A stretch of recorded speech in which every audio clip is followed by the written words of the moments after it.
So hello everyone and good morning सभी को। उम्मीद करता हूँ मेरी वॉइस प्रॉपर आ रही है, सभी तक एक बार कंफर्म करेंगे। और आज के इस लेक्चर हम लोग करने वाले हैं बैंकिंग सिस्टम। ओके तो चलिए शुरू किया जाए फिर बैंकिंग सिस्टम, लेकिन उससे पहले कल के क्वेश्चंस लगाते हैं। ठीक है, चलो पहला क्वेश्चन ये रहा। With reference to monetary policy committee consider the following statements. The MPC was established based on the recommendation of Urjit Patel committee. बिल्कुल 2016 में ये फिर बनाई गई थी पहली बार। ठीक है, एमपीसी 6 मेंबर्स होते हैं, 3 गवर्नमेंट से, 3 आरबीआई से। ये भी आपका सही होगा। चेयरमैन कौन होता है इसमें? चेयरमैन होता है जो आरबीआई का गवर्नर होता है। कौन है अभी करंट में आरबीआई के गवर्नर, बताएंगे कमेंट में। Deputy governor of RBI serves as the ex officio chairman of the MPC. No no no, governor of RBI. ठीक है, ऑप्शन नंबर ए। चलिए, RBI evaluates these with reference to tools used by RBI evaluate these statements। यानी RBI द्वारा उपयोग किए जाने वाले उपकरणों के संदर्भ में निम्नलिखित कथनों का मूल्यांकन कीजिए। Bank rate is the rate at which RBI provides long term loans to commercial banks. तो बैंक रेट वो रेट है जिसमें कि आरबीआई लॉन्ग टर्म लोन देता है कमर्शियल बैंक्स को, requiring collateral. No collateral required, कोई कोलेट्रल, कोई गिरवी रखने की जरूरत नहीं होती बैंक रेट में। इनफैक्ट रेपो रेट जो होता है वहां पे कोलेट्रल की रिक्वायरमेंट होती है। ठीक है, फिर आपको पता है रिवर्स रेपो रेट में भी होती थी, इसीलिए इसको रिप्लेस कर दिया गया किससे? स्टैंडिंग डिपॉजिट फैसिलिटी रेट से।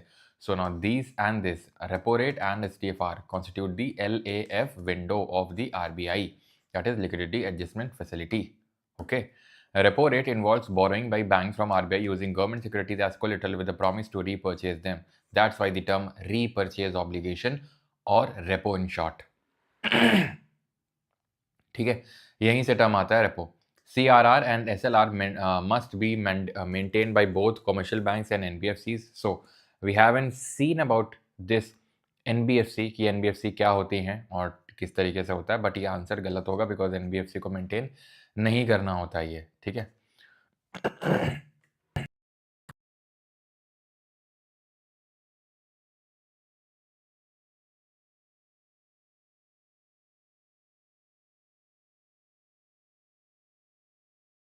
तो इंक्रीजेस, जब सीआरआर इंक्रीज करता है तो मनी मल्टीप्लायर भी इंक्रीज करता है। गलत बात, क्योंकि जब आप सीआरआर इंक्रीज करोगे, कौन इंक्रीज करेगा? आरबीआई। तो बैंक के पास कम पैसा बचेगा लोन में देने के लिए, और कम पैसा बचेगा तो कम इकोनॉमी में जाएगा, कम मल्टीप्लाई होगा। सिंपल सी बात है। तो आंसर क्या होगा?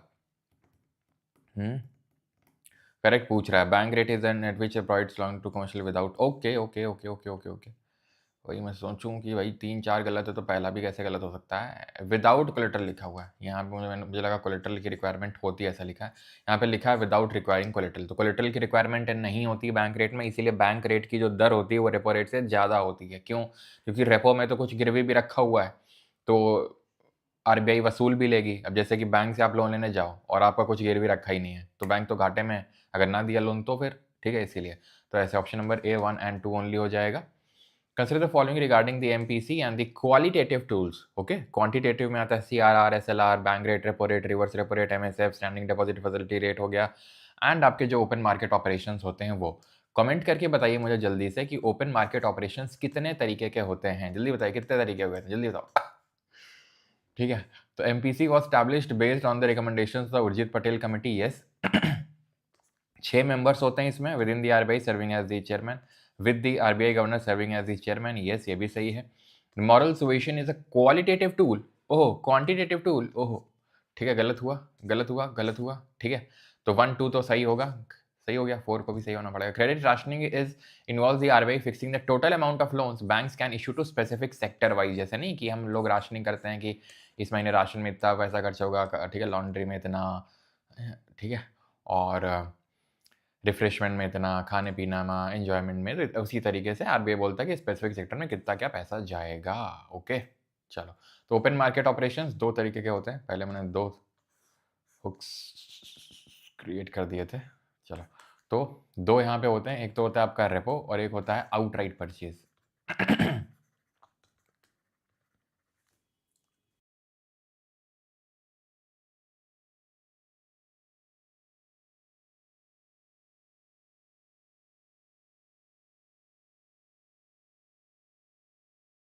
होता है, ध्यान रखना ओपन मार्केट ऑपरेशन को और किस नाम से जानते हैं, जरा बताइए। एस से नाम शुरू होता है वो। और आउटराइट परचेज में क्या होता है, डायरेक्ट सेलिंग एंड बाइंग होती है गवर्नमेंट सिक्योरिटी की। Regarding the government strategy to manage the economy, consider these statements. Fiscal policy is managed by the RBI. Wrong. Fiscal policy is managed by the government of India, not the RBI. RBI जो करता है वो monetary policy कहलाता है, तो इसमें उल्टा लिख दिया गया, ठीक है। To control inflation government may increase taxes to reduce the disposable income of citizens. बिल्कुल सही बात है, ये एक फिजिकल पॉलिसी का टूल है जहाँ पे इन्फ्लेशन का मतलब है कि मनी सप्लाई इकोनॉमी में ज़्यादा है, लोगों के पास ज़्यादा पैसा है, ज़्यादा पैसा है तो टैक्स बढ़ा दोगे तो उनकी डिस्पोजेबल इनकम यानी इनके जो हाथ में इनकम बचेगी, जो खर्चने वाली होगी वो कम हो जाएगी, तो कम खर्चा करेंगे तो इन्फ्लेशन थोड़ा सा कंट्रोल में आ जाएगा। बिल्कुल सही है, अगर ये बिल्कुल सही है तो ये वाला नहीं होगा फिर तो। इसी तरीके से पेपर में अगर जब आप स्टेटमेंट वाले क्वेश्चन को सॉल्व करते हो और किसी स्टेटमेंट को लेके आप 100% श्योर हो, तो इसी तरीके से ऑप्शन आप एलिमिनेशन करते आगे बढ़ेंगे तो आपको आसानी रहेगी, ठीक है, सही आंसर तक पहुंचने में। थोड़ा सा टाइम भले लग सकता है, लेकिन कई बार तो हो सकता है टाइम कम भी लगे, ठीक है, लेकिन आपका सही आंसर तक आप पहुंचोगे। फैटमैन सेकेंड एडिशन, सानू कुमार रुक जाइए, ठीक है, अभी अगर आप 4.0 बैच में हैं तो एड ऑन करते चलिए, आपकी फैटमैन सेकेंड एडिशन तैयार हो जाएगी अपने आप, ओके। बाकी जैसे आएगी तो मैं बता दूंगा, अभी तो नहीं आ रही है कि मैं आपको बोल दूं कि नहीं विद इन 1 मंथ इस तरीके से आ रही है, ठीक है। So lowering subsidies is a fiscal measure to used to discourage excessive consumption during inflationary period. तो सब्सिडी को कम कर देना है अगर इन्फ्लेशनरी पीरियड है, बिल्कुल सही बात है।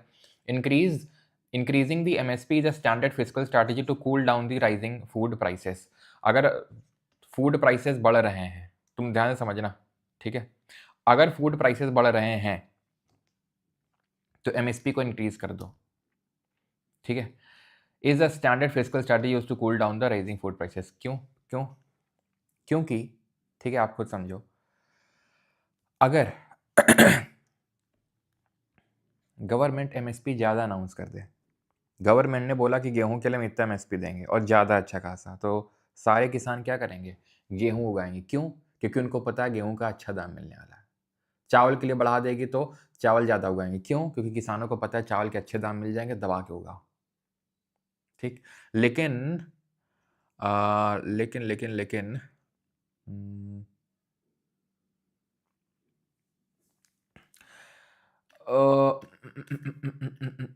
इसको हम गलत मानेंगे। कारण इसका ये देखो, बिल्कुल सही बात है कि ज़्यादा तो उगाएंगे, लेकिन गवर्नमेंट को तो ज़्यादा भी पड़ेगा ना।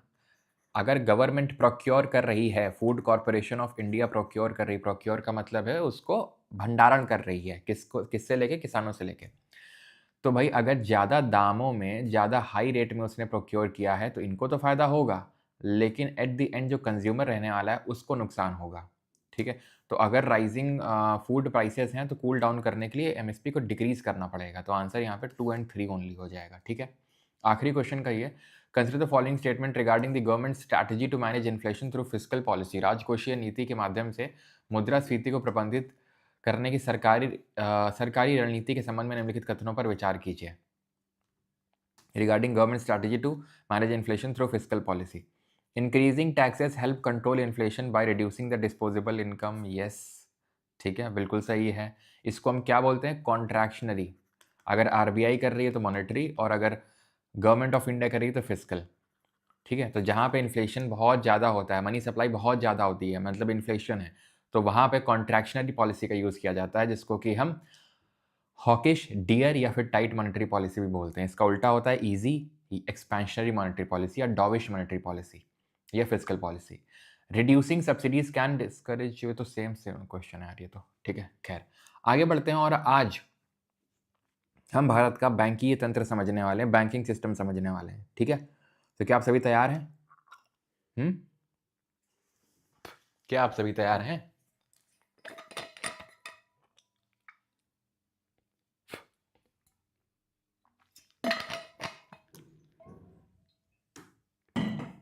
चलिए, banking is a financial activity that involves managing money and providing financial services to individuals, businesses, lend money and facilitate transactions.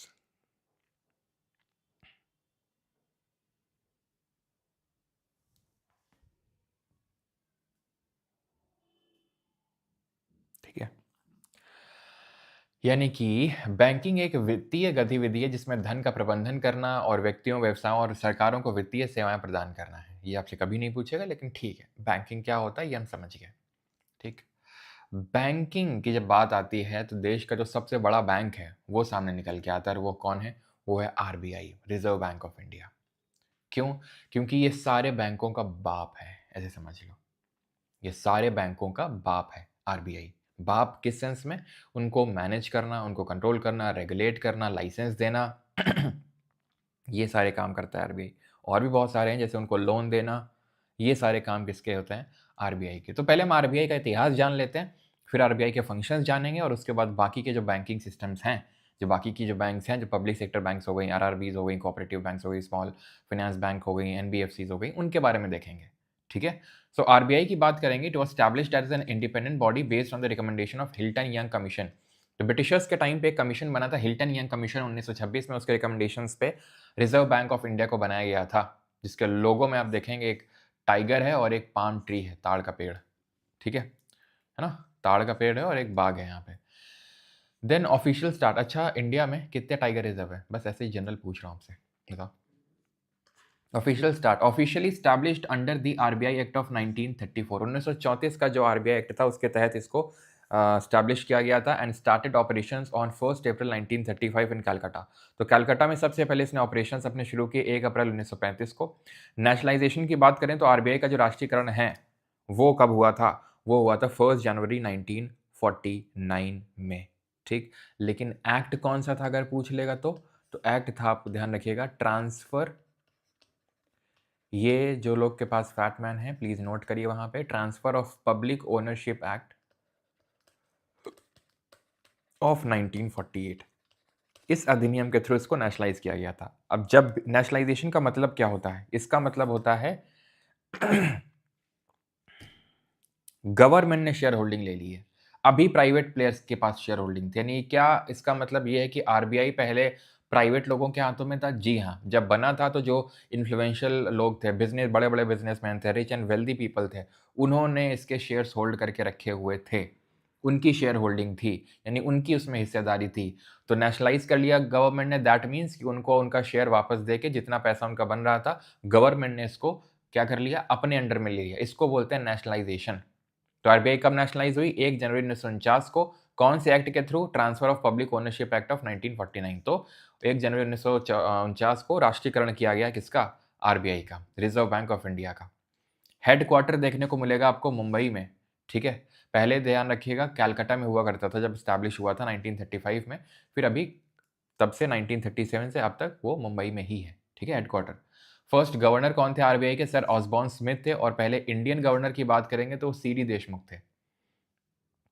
पहले गवर्नर ऑसबॉर्न स्मिथ, और पहले अगर इंडियन गवर्नर की बात करेगा तो सीडी देशमुख थे। क्लियर यहां तक? ऑल राइट, आगे बढ़ते हैं। तो ये पूरा यहाँ पे टाइमलाइन लिखा हुआ है। आरबीआई की बात करें तो हिल्टन यंग कमीशन 1926 1926 में बनता है। देन आरबीआई एक्ट पास होता है 1934 में, ध्यान रखिएगा। अब इसकी भी बात करेंगे। आरबीआई एक्ट पास होता है, ठीक है, इसके थ्रू स्टैब्लिश हुआ था। ये जो आरबीआई एक्ट है 1934 का, इसके थ्रू इसको स्टैब्लिश किया गया था, नेशनलाइज किया था इस एक्ट ने, transfer of public ownership act of 1948। ठीक है, तो स्टैब्लिश अलग एक्ट से होता है, नेशनलाइज अलग एक्ट से होता है। और कब स्टैब्लिश होता है? 1 अप्रैल 1935 को होता है। ठीक है, ऑपरेशंस 1 अप्रैल 1935 को शुरू होते हैं। हेडक्वार्टर मुंबई में मूव किया गया 1937 में, और तब से यहीं पे 1949 को नेशनलाइज हुआ। तो ये पूरी टाइम लाइन है, इससे आपको क्या समझ में आ जाएगा कि आरबीआई का कब कब क्या क्या हुआ। ठीक है, समझ में आ गई होगी आई थिंक ये चीज सभी को। ठीक, अब आरबीआई के फंक्शंस देखते हैं। तो आरबीआई रेगुलेट करता है बैंक्स को under the banking regulation act of 1949, जो 1949 का बैंकिंग विनियमन अधिनियम, ठीक है, एक्ट है, उसके तहत 1949 का बैंक आरबीआई क्या करता है? बैंकों को रेगुलेट करता है। रेगुलेट करने से मतलब क्या है? उनका रेगुलेटर, याद करो, पानी की टंकी थी, रेगुलेटर, उसी तरीके से यहाँ पे रिलेट करो कि रेगुलेट करता है का मतलब ये है कि उनसे बोलता है जैसे सीआरआर इतना मेंटेन करना है, एसएलआर इतना मेंटेन करना है, इस तरीके से चलना है, इतना लेंडिंग नहीं करना, इतना यहाँ पे लेंडिंग करता है। तो ये सारे काम बैंकों को कौन बताने का करता है? आरबीआई करता है। तो आरबीआई इस तरीके से रेगुलेट करता है, यानी उसकी एक्सटेंसिव अथॉरिटी है किसके ओवर? पूरा जो देश का बैंकिंग सिस्टम है, पूरे देश की जो बैंकिंग प्रणाली है, उस पे उसका ऑथराइजेशन है।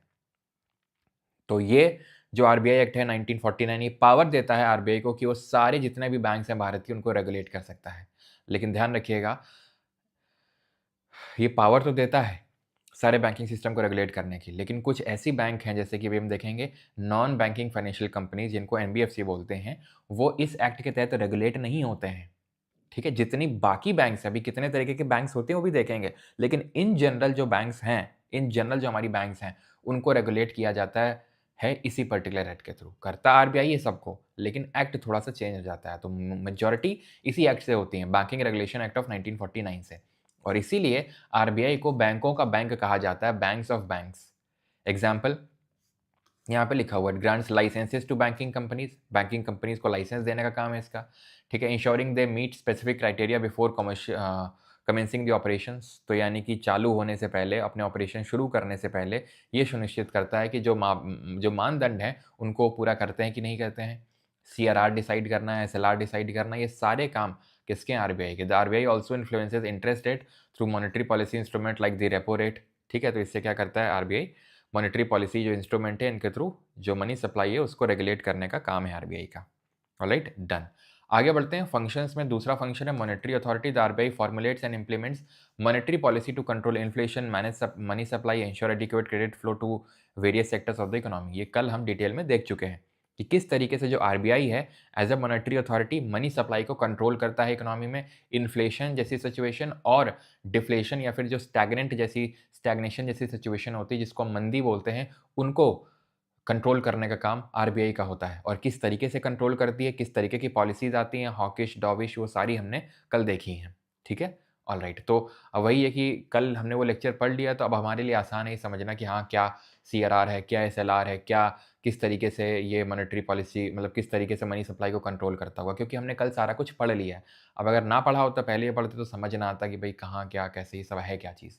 ठीक है, और इसके साथ-साथ ही ये करेंसी प्रिंटिंग भी करता है। जी हाँ, आरबीआई क्या करता है, ये करेंसी प्रिंट करता है including bank note except ₹1 note. तो देखिए, क्या होते हैं, एक तो हमारे कॉइन्स होते हैं, ठीक है? और एक नोट्स होते हैं। ऐसा ही होता है? बताओ, नोट्स और कॉइन्स के अलावा तो नहीं कुछ होता है? हुँ? कॉइन्स जितने होते हैं, ओके? जो कॉइन्स होते हैं, ये सब गवर्नमेंट ऑफ इंडिया करती है, भारत सरकार। जितने नोट्स होते हैं, सारी कौन करती है? आरबीआई। Except ₹1 note. जो ₹1 का नोट है वो कौन करती है? वो गवर्नमेंट ऑफ इंडिया करती है। यानी कि सारे नोट आरबीआई करेगी, लेकिन ₹1 का नोट नहीं करती है। ऐसा क्यों है? ऐसा इसके पीछे कोई लॉजिक नहीं है, ये पहले से चला आ रहा है तो अभी भी चल रहा है बस, कि ₹1 का नोट कौन प्रिंट करती है? गवर्नमेंट। बस यही कारण है इसका। ठीक है, ऑलराइट। अब अगर बात करें आरबीआई, तो यहाँ पे आप देख सकते हैं इंडिया में करेंसी कहाँ कहाँ प्रिंट होती है। नासिक में होती है, देवास, नासिक महाराष्ट्र में पड़ता है, देवास आपके एमपी में पड़ता है, मैसूर ठीक है, साल जो हमने पढ़ा था अभी एंग्लो मैसूर वॉर, रिकॉल करो, हाँ। और सालबोनी वेस्ट बंगाल में। तो यहाँ पे करेंसी प्रिंट होती है। और कॉइन्स कहाँ पे मिंट होते हैं, कॉइन्स सिक्के कहाँ बनते हैं? मुंबई में, हैदराबाद में, कलकत्ते में और नोएडा में। इनफैक्ट आप सिक्के को देख के ये भी बता सकते हैं कि ये सिक्का कहाँ बना होगा, मुंबई में कि हैदराबाद में कि कलकत्ता में कि नोएडा में। कैसे कैसे बता सकते हैं? तो अगर मुंबई में मिंट होगा तो यहाँ पे आपको डायमंड देखने को मिलेगा, छोटा सा। यहाँ पे जब आप देखोगे सिक्के के नीचे बहुत छोटा सा ऐसा ऐसा बना होगा, ऐसा, वो डायमंड होता है। ठीक है, तो मुंबई में वो मिंट हुआ है। हैदराबाद में अगर मिंट हुआ तो स्टार देखने को मिलेगा। कैलकाटा में अगर ये वो हुआ है, नहीं कोलकाता में, तो कोई मार्क नहीं देखने को मिलेगा, नो मार्क। और अगर नोएडा में होगा तो आपको एक डॉट देखने को मिलेगा। तो अगर उसमें कोई मार्क नहीं है तो बोलो पहला बैशाख। स्टार है तो बोलो निज़ाम ऑफ हैदराबाद। और अगर डायमंड है तो फिर मुंबई है। ठीक है, और डॉट है तो नोएडा। ठीक है, क्लियर है यहाँ तक सभी को? ऑलराइट, चलो। RBI lender of last resort के तौर पे भी काम करता है, मतलब अंतिम ऋणदाता है। जब बैंकों को कहीं से लोन ना मिले तो आरबीआई के पास जाते हैं लोन लेने के लिए। ठीक है, इस तरीके से, इस सेंस में हम बोलते हैं कि लेंडर ऑफ लास्ट रिसॉर्ट है।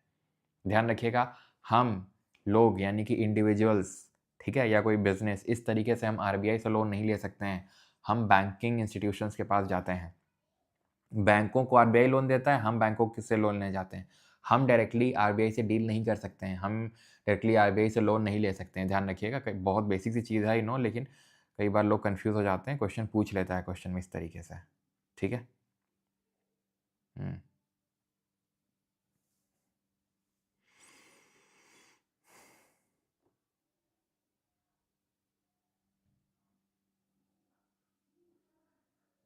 1 रुपए का तो नोट पहले बनता था, अब थोड़ी बनता है। हाँ, तो भैया अगर बनेगा आगे तो वो गवर्नमेंट ऑफ इंडिया बनाएगी, ठीक है?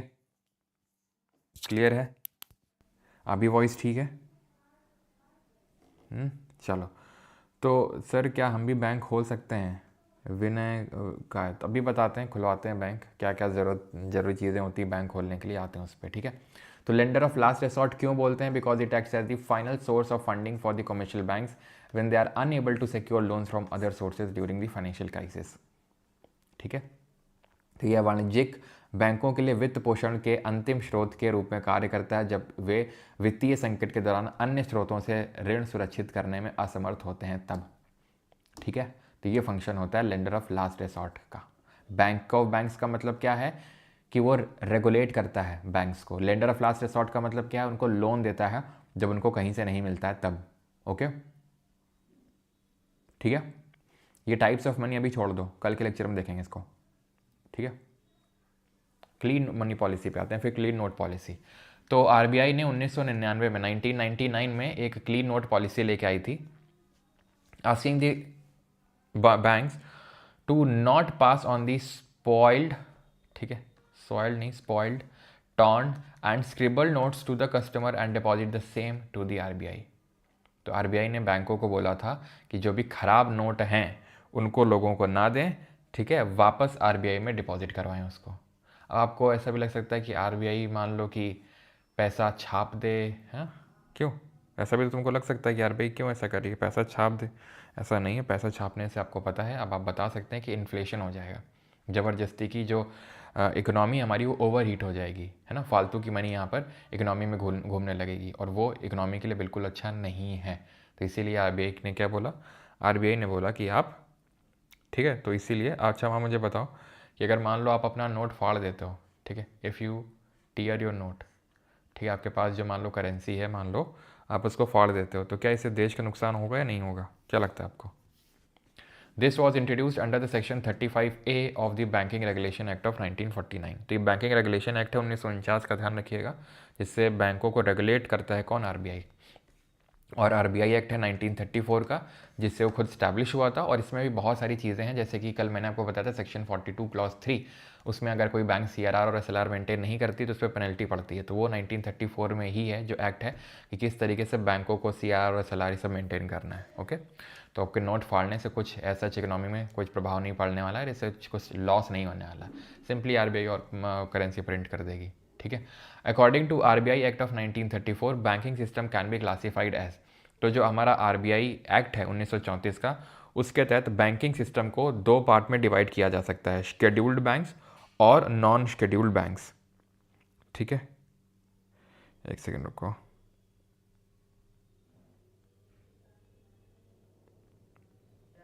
ठीक है? तो शेड्यूल्ड बैंक्स और non scheduled banks. Scheduled banks कौन सी बैंक्स होती हैं? जो शेड्यूल 2 में मेंशन्ड है, वो बैंक होती हैं। जो दूसरा जो शेड्यूल है आरबीआई एक्ट ऑफ 1934, जो उसमें मेंशन है उनको हम शेड्यूल बैंक्स बोलते हैं, और जो उसमें मेंशन नहीं उनको नॉन शेड्यूल। शेड्यूल में आती हैं कॉमर्शियल, ठीक है, मेनली तो प्रॉफिट के लिए। अब इसमें कौन कौन सी आती हैं प्रॉफिट के लिए? पब्लिक सेक्टर बैंक भी हो सकती हैं, प्राइवेट सेक्टर बैंक भी होती हैं, ठीक है? नॉन शेड्यूल बैंक से मेनली तो आती हैं कोऑपरेटिव बैंक्स, ठीक है, ये मेनली नॉन प्रॉफिट के लिए होती हैं। डिपॉजिटर्स ही इसमें ओनर्स होते हैं, डिपॉजिटर्स ही इसमें ओनर्स होते हैं, ध्यान रखिएगा, ठीक है, right? Public sector banks 12 nationalise banks है, अभी हम देखेंगे ये नेशनलाइज किस तरीके से हुई बैंक्स। बस ये ध्यान रखिएगा कि जो आरबीआई एक्ट है 1934 का, ये बैंकों को डिवाइड करता है दो पार्ट में, शेड्यूल्ड और नॉन शेड्यूल्ड। शेड्यूल्ड का मतलब वो होता है जो शेड्यूल 2 जो आरबीआई एक्ट है 1934 का उसमें मेंशन है, इसमें आपकी कॉमर्शियल भी आ जाएंगी, कॉपरेटिव भी आ जाएंगी। कॉमर्शियल का मतलब ये होता है जिनका सिर्फ मेन एम क्या है? प्रॉफिट।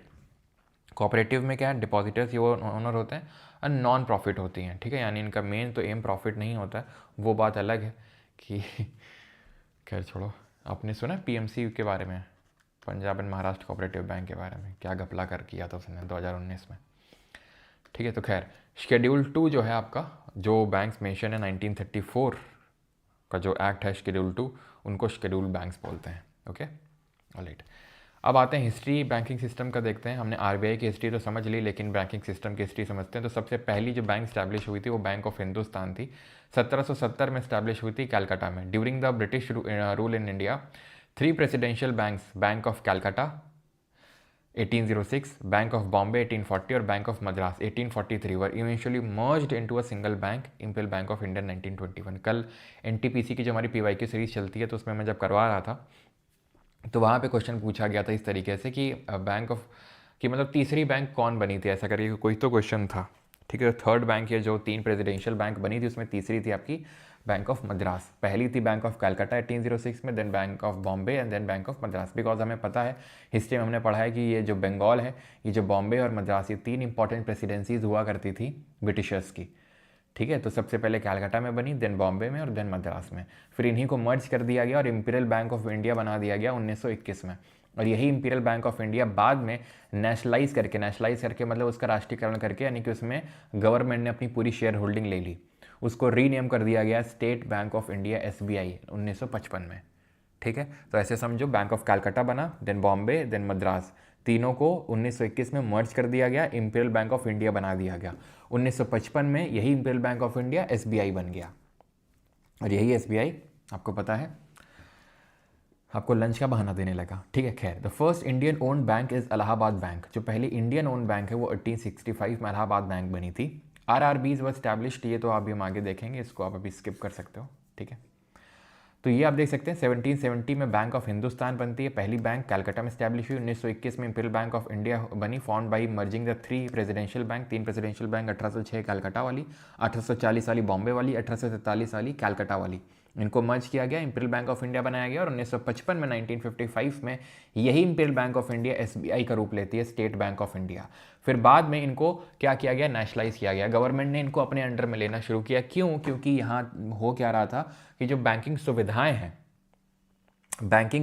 हैं वो सिर्फ अमीर लोगों को मिल रही थी। क्यों? क्योंकि अमीर लोग इन बैंकों के मालिक थे। ठीक है, तो अमीर लोगों का प्रॉफिट कहाँ बन रहा था? शहरों में। तो गांव में तो बिल्कुल जा ही नहीं रहे थे, गांव और जो दूर दराज के इलाके वहाँ पे तो बिल्कुल ही नहीं जा रहे थे। तो और गवर्नमेंट बोल भी नहीं सकती थी, कुछ कर भी नहीं सकती थी, क्योंकि गवर्नमेंट की वहाँ पे कोई शेयर होल्डिंग नहीं थी, मेजोरिटी स्टेक नहीं था कि गवर्नमेंट उनको कुछ बोल सके। तो इसीलिए गवर्नमेंट ने क्या किया, नेशनलाइज किया।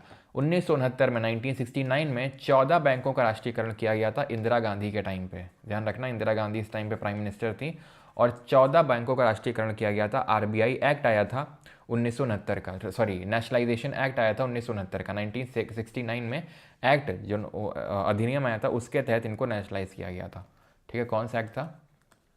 Banking nationalisation.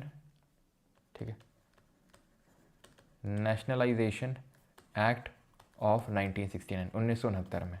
ठीक है, तो पहला फेज था, पहला चरण था, 14 बैंकों का राष्ट्रीयकरण किया गया जिनमें deposit war greater than ₹50 crore, यानी कि 50 करोड़ से ज़्यादा डिपॉजिट था इन बैंकों का मिला के 14 का, इनका राष्ट्रीयकरण किया गया, यानी कि गवर्नमेंट ने अपने अंडर में लिया। और 6 और बैंकों का राष्ट्रीयकरण किया गया 1980 में। इस टाइम पे चौधरी चरण सिंह प्राइम मिनिस्टर थे, ध्यान रखिएगा, और ये भी इसी एक्ट के थ्रू ही किया गया था। ठीक है, और इनका जो मतलब काइंड ऑफ डिपॉजिट था इन बैंकों में, that was greater than 200 crore. यहाँ पे 14 बैंकों का राष्ट्रीयकरण हुआ था, 50 करोड़ से ज़्यादा यहाँ पे डिपॉजिट था इनके पास। और ये जो 6 बैंक हुई 1980 में, इनका जो डिपॉजिट था वो 200 करोड़ से ज़्यादा था। ध्यान रखिएगा, नेशनलाइजेशन और कंसोलिडेशन, इन दोनों में अंतर होता है। नेशनलाइजेशन और कंसोलिडेशन में क्या अंतर होता है? जब मैं बोलता हूँ कंसोलिडेशन, ठीक है, तो कंसोलिडेशन इसका मतलब होता है बैंकों का मर्जर, बैंकों को मर्ज कर देना आपस में। क्यों मर्ज करती है गवर्नमेंट बैंक को? सो दैट बड़े इंस्टीट्यूशंस बन सकें। बड़े इंस्टीट्यूशन क्यों बन सके? सो दैट कि ग्लोबल लेवल में हमारा रिकग्निशन हो सके। अगर आज आप देखेंगे तो ओवरऑल पूरे वर्ल्ड में टॉप 100 जो बैंक है उसमें इंडिया की सिर्फ एक बैंक है। इंडिया टॉप 5 लार्जेस्ट इकोनॉमीज में आती है, टॉप 5 में आती है, लेकिन इंडिया की सिर्फ एक ही बैंक है टॉप 100 में। और वहीं सिंगापुर जैसी जो हमसे 1/6 है इकोनॉमी में, उनकी 3 बैंक हैं, हमसे 1/6 है इकोनॉमी में, लेकिन 3 बैंक हैं उनकी टॉप 100 में, और हमारी सिर्फ एक। तो इसीलिए गवर्नमेंट ने कंसोलिडेशन प्रोग्राम भी शुरू किया था। और ये कंसोलिडेशन एक कमेटी बनी थी जिसका मैंने कल भी जिक्र किया था। आप जरा बताइए, मैं देखता हूँ कितने लोगों को रिकॉल होता है। एन से नाम शुरू होता है, कौन सी कमेटी थी वो?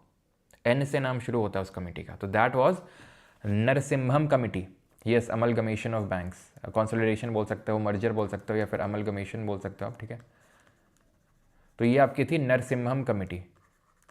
ये जो नरसिम्हम कमेटी है ये 2 थी, ठीक है। पहली वाली तो मैंने आपको बताई थी कल, और दूसरी वाली बनी थी 1998 में, ठीक है। पहली वाली आपकी वही 1980 के टाइम पे बनी थी और ये 1998 में बनी थी। इसने बोला था कि मर्जर करने के लिए। जो पहली वाली बनी थी जो मैंने कल जिक्र किया था, उसने क्या बोला था? उसने बोला था कि भाई CRR SLR कम करो, और ऐसी मैंडेटरी रिक्वायरमेंट मत करो कि भाई SLR आपको गवर्नमेंट सिक्योरिटी में ही मेंटेन करना है, ऐसा मत बोलो। किनको? बैंकों को ज़बरदस्ती मत करो। और 2 वाली ने क्या बोला था कि मर्जर करो। मतलब सिर्फ यही नहीं बोला था, लेकिन एक इंपॉर्टेंट रिकमेंडेशन था इस कमेटी का जो आपको पता होना चाहिए कि मर्जर करो। क्यों? सो दैट कि बड़ी बैंक्स बने, और बड़ी बैंकों की बड़ी पावर होती है, बड़ी पावर होती है, और हम ग्लोबल लेवल पे अपनी बैंक्स, जो हमारी बैंक्स हैं, इंडिया को रिप्रेजेंट कर सकती हैं। तो इसलिए बहुत इंपॉर्टेंट है, क्योंकि बहुत सारी ऐसी बड़ी बड़ी कंट्रीज़ है जहाँ पे सिर्फ कुछ ही बैंक्स है। क्यों? क्योंकि उन्होंने मर्ज करके रखा हुआ है बैंक्स को, ठीक है। तो इतनी चीज़ आपको आई होप समझ में आ गई होगी अभी तक। अब आते हैं फंक्शन क्या होते हैं बैंक्स के। फंक्शन का मतलब क्या है, यानी बैंक के काम क्या होते हैं, ठीक है। तो बैंकों के काम देख लेते हैं। तो बैंक, जितने भी बैंक होते हैं उनके 2 काम हैं। एक तो प्राइमरी फंक्शन, हम उनके फंक्शंस को 2 पार्ट में डिवाइड कर देते हैं। एक तो उनका जो मुख्य काम होता है प्राइमरी, और एक दूसरा होता है सेकेंडरी फंक्शन। हर चीज़ का कोई प्राइमरी और सेकेंडरी फंक्शन होता है। लाइक फॉर एग्जाम्पल, इस बैच का प्राइमरी एम क्या है? इस बैच का प्राइमरी एम है SSC क्लियर करवाना, एग्ज़ाम क्लियर करवाना। अब इससे बहुत बच्चे स्टेट PCS भी क्लियर करते हैं, बहुत बच्चे रेलवे भी क्लियर करते हैं, बहुत बच्चे CDS CPF भी क्लियर करते हैं, ठीक है। तो वो मैं बोल सकता हूँ वो सेकेंडरी काम हो गया एक तरीके से, समझ रहे हैं आप। तो उसका प्राइमरी फंक्शन एक होगा। प्राइमरी फंक्शन क्या है बैंक का? मुख्य काम क्या है जिसके लिए इसको बनाया गया है। अब वो बाकी चीज़ें भी कर रहा है, वो बात अलग है, बाकी चीज़ें भी उससे हो रही हैं, वो अलग है। लेकिन मेन काम क्या है उसका? मेन काम उसका ये है कि वो डिपॉजिट लोगों को ले, यानी कि उनके मनी जो है, लोगों की जो मनी है उनको अपने पास रखे, और उनको लोन में चढ़ाए, लोन में दे लोगों को। तो इससे क्या होगा? इससे लोगों की सेविंग वो बढ़ेगी, ठीक है। लोग सेव करना सीखेंगे पैसे को, और वो पैसा किसी के काम आएगा। तो लोन देना, तो डिपॉजिट एक्सेप्ट करना और लोन देना, ये उनके प्राइमरी फंक्शंस होते हैं। ये हम कल पढ़ चुके हैं कि डिपॉजिट्स को क्या बोलते हैं बैंक के, और बैंक के लोन्स को क्या बोलते हैं। कमेंट में बताइए क्या बोलते हैं। और फिर आते हैं सेकेंडरी फंक्शंस। जैसे कि सेकेंडरी फंक्शन में क्या आते हैं? तो सेकेंडरी फंक्शन में जैसे फॉर एग्जांपल फंड को ट्रांसफ़र कर, इसमें ये सारे फंक्शन आते हैं। Overdraft facility, discount bills of exchange, utility function, agency function. इसको तो हटा ही दो। ओवरड्राफ्ट फैसिलिटी क्या होती है? ओवरड्राफ्ट का मतलब ये होता है जितना आपके पास बैंक अकाउंट में पैसा पड़ा है उससे ज़्यादा पैसा निकाल लेना, यानी अपनी औकात से ज़्यादा खर्च कर देना, उसको बोलते हैं ओवरड्राफ्ट फैसिलिटी। यानी फैसिलिटी बैंक देती है आपके काइंड ऑफ क्रेडिट स्कोर के हिसाब से कि आपके बैंक अकाउंट में कितना पैसा है, कितना रहा है, उस हिसाब से आपको ओवरड्राफ्ट फैसिलिटी मिलती है। It is kind of loan, कि जितना आपके पास है उससे ज़्यादा आप पैसा निकाल पा रहे हो, ठीक है। एजेंसी फंक्शन क्या होते हैं? एजेंसी फंक्शन में आता है जैसे कि फंड का ट्रांसफ़र हो गया, ठीक है, फंड ट्रांसफ़र हो गया, या फिर इनकम टैक्स कलेक्शन हो गया, ठीक है, इनकम टैक्स का कलेक्शन हो गया। ये सब क्या है, ठीक है, एजेंसी फंक्शन। लॉकर फैसिलिटी दे दी। अब लॉकर फैसिलिटी का मतलब क्या होता है? तो लॉकर आपने देखा होगा कि अगर आपको कुछ भी रखना है, मान लो कि सोना रखना है, ठीक है, आपको सोना रखना है तो आपको लॉकर देती है बैंक। कितने लोगों को ये बात पता नहीं है पहले से? क्यों?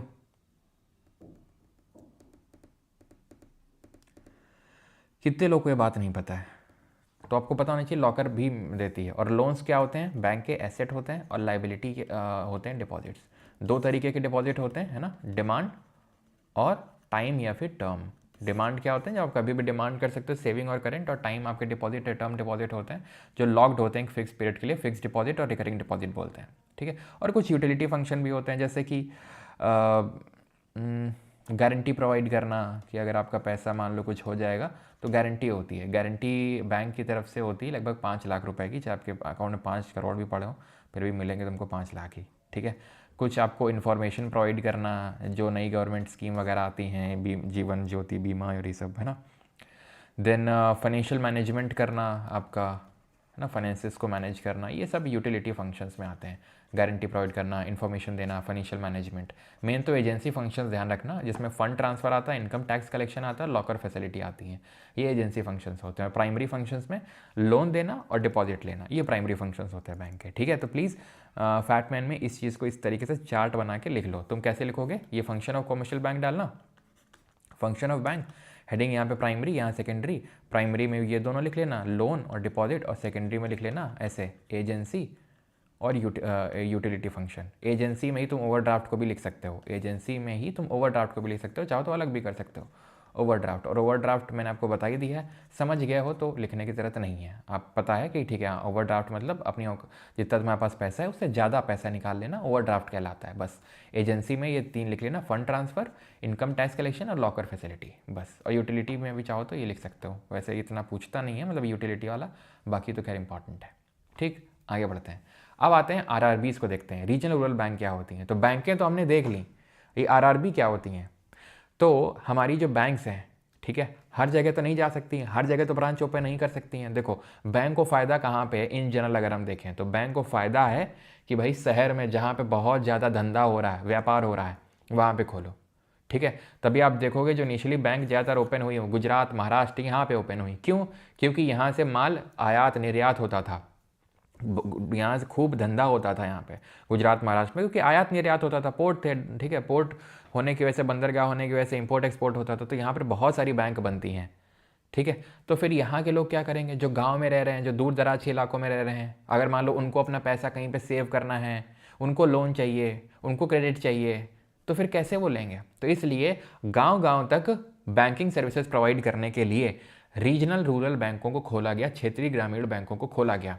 इसमें 50% हिस्सेदारी केंद्र सरकार की होती है, 35% एक वहाँ की कोई बैंक होगी, कोई भी बैंक, उसको क्या स्पॉन्सर बैंक बोला जाता है कि भाई तुम इस बैंक को स्पॉन्सर करोगे। जैसे ये आरआरबी खोल दिया गया, ठीक, तो कोई बैंक होगी एसबीआई की, एचडीएफसी की, तो वो as a sponsor bank act करेगी।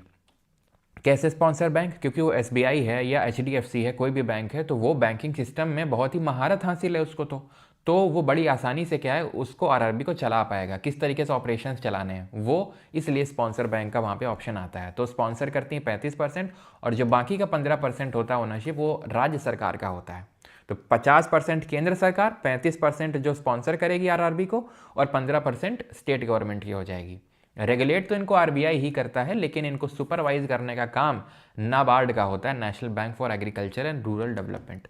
सुपरवाइज से मतलब क्या है? सुपरवाइज से मतलब ये है कि कहाँ कितना क्या कैसे क्या लोन देना है, क्योंकि एक तरीके से आरबीआई को, सॉरी आरबीआई बोल रहा हूँ, आरआरबीज को फंड मेजर करने का काम मेजरली नाबार्ड का होता है। वैसे तो लोग डिपॉजिट करते हैं, क्योंकि आरआरबीज को इसीलिए खोला गया कि ताकि गांव के लोग भी सेविंग सीख सकें। ऐसा ना हो कि उनको गड्ढा खोद के पैसा छुपाना पड़े, सोना छिपाना पड़े, वो अपने पैसे को सेव करना सीखेंगे, उनको उसमें ब्याज मिलेगा, रूरल इकोनॉमी चलेगी। क्यों? क्योंकि जमा करेंगे, वही जमा किया हुआ पैसा बैंक आरआरबी किसी को लोन में देंगी। किसको लोन में देंगे अभी देखेंगे, क्या देखेंगे, लोगों को देंगे? नहीं, लोगों को तो देंगी, लेकिन कुछ होता है इसमें भी, वो भी देखेंगे, ठीक है। तो सुपरवाइज नाबार्ड करेगा, रेगुलेट लेकिन आरबीआई करेगा, ठीक है, ध्यान रहेगा। अच्छा ना, और ये ध्यान, नाबार्ड को चलो पहले देख ही लेते हैं, ठीक है। तो अदर फाइनेंशियल इंस्टीट्यूशन में नाबार्ड आता है सबसे पहले, NABARD, national bank for agriculture rural development. 12 जुलाई 1982 को बनता है ये, बी सिवरमन कमेटी के रिकमेंडेशंस पे ये कमेटी बनती है, इसके रिकमेंडेशन पे, सुझावों में इसको बनाया जाता है, ठीक। एक्ट है 1981 का, मैं बोल सकता हूँ कि स्टैट्यूटरी बॉडी है कि नहीं, ठीक। हेडक्वार्टर इसका मुंबई में है। अब ये NABARD does not deal directly with the people, does not directly deal with people, लोगों के साथ डायरेक्टली डील नहीं करती। इसका मतलब यह है कि हम ऐसा नहीं कि हम नाबार्ड में डिपॉजिट करवा रहे हैं, हम नाबार्ड से लोन, नाबार्ड लोगों से डील करता ही नहीं, तो किससे करता है?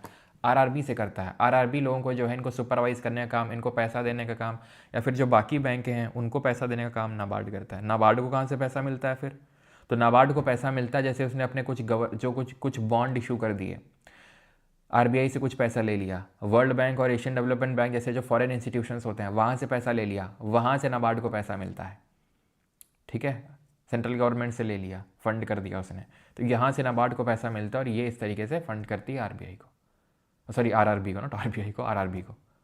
और आरआरबी यहाँ पीछे लिखा हुआ था, जो मैंने स्किप करवा दिया था आपको यहाँ पे, अगर आपने देखा हो तो आरआरबी जो एक्ट है 1976 का, वहाँ पे लिखा होना चाहिए था, लेकिन यहाँ पे कहीं लिखा हुआ था। चलो कोई नहीं, यहाँ पे कहीं लिखा था ना, चलो मैं लिख देता हूँ फिर से, यहाँ पे कहीं पे तो लिखा था, हुआ था, ये लिखा हुआ है, ठीक है, कि जो आरआरबी है, इनको आरआरबी जो एक्ट है वो 1976 का, उससे इस्टेब्लिश किया गया था। 1976 का जो अधिनियम आया था, इनको ग्रामीण बैंक भी बोला जाता है। और सबसे पहली जो देश में ग्रामीण बैंक खुली थी वो थी आपकी 2 अक्टूबर 1975 में मुरादाबाद उत्तर प्रदेश में प्रथम ग्रामीण बैंक, ठीक है।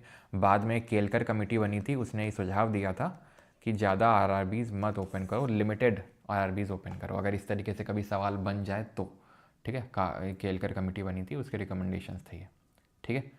तो नाबार्ड के फंक्शंस क्या हैं? ये लोन ऑफर करता है, financial assistance to promote agriculture growth and rural development, यानी यह कृषि विकास और ग्रामीण विकास को बढ़ावा देने के लिए ऋण और वित्तीय सहायता प्रदान करता है। कृषि विकास और ग्रामीण विकास, यह सहकारी बैंकों और आरआरबीज की वित्तीय स्थिरता सुनिश्चित करने के लिए उनके कामकाज की निगरानी और विनियमन करता है। It oversees and regulates the working of cooperative banks and RRBs to ensure the financial stability. लेकिन ध्यान रखना, रेगुलेट करने का काम वो आरबीआई ही करेगा mainly. Unlike commercial bank, NABARD does not provide loan और बैंकिंग सर्विसेज टू इंडिविजुअल्स, यानी लोगों को ये डायरेक्टली अपनी बैंकिंग सर्विसेज नहीं देता है, ठीक है। It provides various rural financing schemes through प्रधानमंत्री ग्रामीण आवास योजना, किसान क्रेडिट कार्ड, रुपे किसान कार्ड्स, इनके थ्रू क्या है फाइनेंशियल क्या करता है, provides various rural financing schemes, ये स्कीम प्रोवाइड करता है कौन? NABARD. In 2015 NABARD had launched initiatives E Shakti and LEDP, that is livelihood and enterprise development programme. एक ध्यान रखिएगा, नाबार्ड ने, चलो वैसे तो आई थिंक आगे देखेंगे लिखा होगा, वो नया लिखा हो तो मुझे याद दिलाना, एक SHG बैंक लिंकेज प्रोग्राम शुरू किया था उसने, किसने? नाबार्ड ने। अच्छा, यहाँ तक किसी कोई डाउट तो नहीं है? आई थिंक होगा तो नहीं, लेकिन फिर भी आप बता सकते हो। किसी को यहाँ तक कोई अभी डाउट तो नहीं है ना?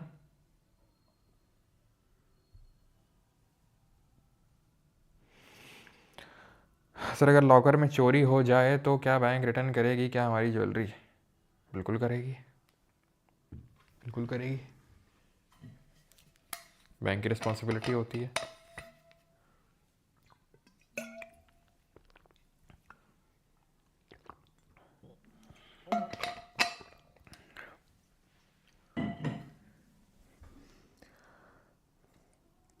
बिल्कुल ज्योति जी, वर्ल्ड बैंक भी दे देता है, ठीक है। आरआरबी को नहीं, नाबार्ड, आरआरबी को नहीं, नाबार्ड को।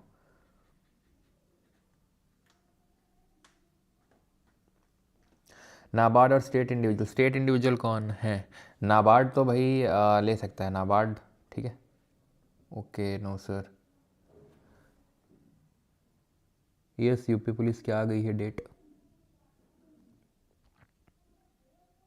चलो, नोट कहाँ से प्रिंट हुआ ये कैसे जाने? ये जानने का तो कोई तरीका नहीं है कि नोट कहाँ से प्रिंट हुआ है। कॉइन्स का होता है तो मैंने आपको बता दिया, ठीक है। चलिए तो आगे बढ़ते हैं। बाकी SHG बैंक लिंकेज प्रोग्राम अभी हम आगे होगा वो, ठीक है, 1992 में स्टार्ट हुआ था। आगे बढ़ते हैं। नेशनल हाउसिंग बैंक है ये, इट वॉज स्टैब्लिश्ड इन 1988, 1988 में, और अधिनियम था 1987 का, 1987 के एक्ट के थ्रू स्टैब्लिश हुआ ये। SIDBI small industries development bank of India है, इंडस्ट्रीज़ के डेवलपमेंट के लिए, जैसे हाउसिंग जो सेक्टर है उसके लिए बैंक अलग से नेशनल हाउसिंग बैंक है ये, ठीक है। ऐसे स्मॉल इंडस्ट्रीज़ के लिए SIDBI है, लखनऊ में इसका हेडक्वार्टर है, 2 अप्रैल 1990 को बना था ये। सेबी 1988 में बना था, 12 अप्रैल 1988 को, through the SEBI act of 1992। ध्यान रखिएगा, बन तो पहले गया था, लेकिन स्टैट्यूटरी रिकग्निशन, आई थिंक सभी को पता है कि स्टैट्यूटरी जब मैं बोल रहा हूँ इसका मतलब क्या है। इसका मतलब है एक एक्ट, एक अधिनियम, ठीक है। तो एक्ट आया था 1992 में, हेडक्वार्टर मुंबई में है, और इसके जो चेयरमैन है तुहिन कांता पांडे हैं, ठीक है। Okay, then functions of SEBI क्या है? तो जो भी आप देखते हैं म्यूचुअल फंड, शेयर मार्केट, ये सब रेगुलेट करने का काम, यानी कि जो पूरा, ठीक है, पूरा सिक्योरिटीज़ का मार्केट है, ये देखने का काम सेबी का है। सेबी कई बार ना कंडीशन लाता रहता है, जैसे कि जो फिनफ्लुएंसर्स होते हैं उनके लिए लेके आया था अभी कुछ टाइम पहले। फिनफ्लुएंसर का मतलब जो फाइनेंशियल एडवाइस देते हैं यूट्यूब पे या फिर टेलीग्राम पे, कि ये बेच दो शेयर, वो बेच दो शेयर। अब वो नहीं दे सकते हैं, बिना सेबी से लाइसेंस लिए वो कोई भी फाइनेंशियल एडवाइस नहीं दे सकते हैं, ठीक है। तो ये इस तरीके से सेबी क्या करता है, सिक्योरिटी मार्केट को रेगुलेट करता है, सेफ गार्ड करता है जो इन्वेस्टर्स हैं उनके इंटरेस्ट को, क्योंकि बहुत सारे ऐसे थे इन्फ्लुएंसर, ठीक है, जिनको कुछ आता जाता नहीं था, ठीक है, वो फेक करते थे अपने पोर्टफोलियो को कि देखो हमारे पोर्टफोलियो में 10 करोड़ 20 करोड़ पड़े हुए हैं, तो लोग देख लेते थे कि अच्छा इतना है, तो मतलब है कि हाँ ठीक ठाक है। और लोगों को, हर किसको नहीं तुरंत पैसा कमाना है, और ज़्यादातर लोगों को तुरंत ही पैसा कमाना है कि तुरंत रातों रात अमीर बन जाए। तो उनको लगता है हो ये बता देंगे कि ये बेच दो, ये ख़रीद लो, बस इसी से हम अमीर हो जाएंगे। और ये नहीं सोचते अगर ऐसे ही अमीर होने लगे तो हर कोई यही ना करने लगे, हर कोई 3 लोगों को ना जोड़ने लगे। क्यों हर कोई 3 लोगों को ना जोड़ने लगे? हम तो पागल हैं जो पढ़ा रहे हैं। क्यों तुम भी पागल हो जो पढ़ रहे हो?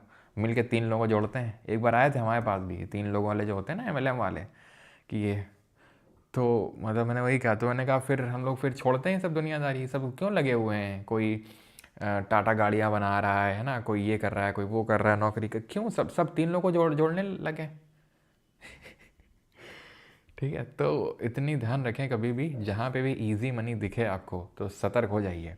टेलीग्राम में भी आजकल काफ़ी फ्रॉड चलते हैं, जहाँ पे एक मैसेज आएगा कि मेरे कहने पे ये टेलीग्राम ज्वाइन कर लो, या फिर ये टेलीग्राम बंद हो रहा है तो मेरे कहने पे ये ज्वाइन कर लो, और मेरे कहने पे यहाँ पर इतने पैसे लगा दो। बहुत सारे ऐसे स्टूडेंट के मेरे पास मैसेजेस आ चुके हैं कि सर आपके टेलीग्राम में आया था, हमने पैसे लगा दिए चले गए। तो भाई वो ऐड होते हैं, ठीक है। अब टेलीग्राम हमारे हाथ में नहीं है कि उसके ऐड को भी हम कंट्रोल करें, और ये भी हमारे हाथ में नहीं है आई थिंक, जितना मुझे पता है, नहीं तो मैं हटा दूंगा, क्योंकि जब यूट्यूब पे नहीं होते तो वहाँ कैसे ही होंगे कि हम उन ऐड को हटा भी सकें, ठीक है। क्योंकि इतने ही बोगस ऐड होते हैं, मतलब यूट्यूब पे तो ऐसा नहीं होता है कि यूट्यूब का अगेन थोड़ा सा रिस्पॉन्सिबल प्लेटफॉर्म है, गूगल के द्वारा ओन्ड है तो रिस्पॉन्सिबल है, लेकिन टेलीग्राम उतने रेगुलेशन नहीं। टेलीग्राम में न जाने क्या क्या होता है, ठीक है, टेलीग्राम में न जाने क्या क्या हो जाता है। और ख़ासकर जो गर्ल्स हैं उनके लिए भी एडवाइस है कि आप अपनी जो प्रोफाइल है उसको प्राइवेट करके रखें, ठीक है, खासकर जो आपकी प्रोफाइल फ़ोटो होती है, बिकॉज बहुत सारी गर्ल्स की इस तरीके के मैसेज आते हैं कि मिसयूज़ किया जाता है उनकी जो प्रोफाइल फ़ोटो है, तो प्लीज़ इस चीज़ का भी ध्यान रखें, ठीक है। चलिए आगे बढ़ते हैं। IRDAI पे आते हैं, insurance regulatory and development authority of India, बीमा विनियामक और विकास प्राधिकरण। इसको इस्टेब्लिश किया गया था 2000 में थ्रू द एक्ट ऑफ 1999। बस ध्यान रखना है कहाँ पे, सॉरी कब इस्टेब्लिश हुआ था, बस, ठीक है, बस इतनी ही चीज़ आपको ध्यान रखनी है। क्लियर है, ठीक है। और इसका हेडक्वार्टर कहाँ पर है? क्यों इसका हेडक्वार्टर कहाँ पे लोकेटेड है? तो इसका हेडक्वार्टर है, ध्यान रखिएगा, हैदराबाद में, हैदराबाद तेलंगाना में, ओके, हैदराबाद तेलंगाना में। देन आते हैं नाफेड, 2 अक्टूबर 1958 को बना था, national agriculture cooperative marketing federation of India limited. It is an apex organisation of agricultural produce marketing cooperatives. यह है कृषि उपज विपणन सहकारी समितियों का एक शीर्ष संगठन है, ठीक है, एग्रीकल्चर प्रोड्यूस को मार्केट करने के लिए, यानी कि जो भी कृषि उपज होती है उसको प्रचार करने के लिए उसका, ठीक है, उसके लिए कोऑपरेटिव्स बने हुए हैं ये। देन आते हैं IDBI, ये क्या है? Industrial development bank of India है आपका। 1974 में इसको स्टैब्लिश किया गया था as a subsidiary of RBI के सब्सिडियरी के तौर पे। LIC later acquired 51% stake in the bank. थोड़ा सा ध्यान रखिएगा, उतना ज़्यादा इंपॉर्टेंट नहीं, बस जितना 1-2 लाइन लिखी हुई है उनको ध्यान रखना। अब ये इंपॉर्टेंट है जो हम पढ़ने वाले हैं। और ये क्या है? ये है माइक्रो फाइनेंस इंस्टीट्यूशंस, सूक्ष्म वित्त संस्थान, ठीक है। नाम से ही आपको समझ में आ रहा होगा, ठीक है, नाम से ही समझ में आ रहा होगा कि, ठीक है, कि इन है क्या ये माइक्रो फाइनेंस। माइक्रो फाइनेंस का मतलब ये है सूक्ष्म, माइक्रो छोटा, ठीक है। तो जो छोटी फाइनेंशियल एक्टिविटीज़ होती हैं वो ये करते हैं माइक्रो फाइनेंस इंस्टीट्यूशंस। होते क्या हैं ये? तो micro finance institutions provide micro credit. Micro credit का मतलब होता है छोटे लोन देती हैं, and other financial services like loan, saving, insurance, remittance to low income population. जिनकी इनकम को कम होती है उनको देने का काम है, ठीक है। जिस तरीके से RRB को इस्टेब्लिश किया गया सो दैट गाँव को टारगेट किया जा सके मेनली, तो MFIs को इस्टेब्लिश किया गया सो दैट कि जो जिनकी इनकम उतनी ज़्यादा नहीं है, बहुत ज़्यादा पैसा नहीं कमाते, उनको छोटा लोन चाहिए, उनके लिए, जो छोटे एंटरप्रेन्योर्स हैं, छोटा धंधा डाल रहे हैं, ठीक है। MFIs provide a collateral free loan ठीक है। पहली बात तो कुछ चीज़ें आपको बता दूं, जो MFIs होते हैं they are registered under the companies act of 1956, registered under companies act of 1956, 1956 का जो कंपनीज एक्ट है, आई थिंक लिखा होना चाहिए, नहीं लिखा है, ठीक है, कोई नहीं।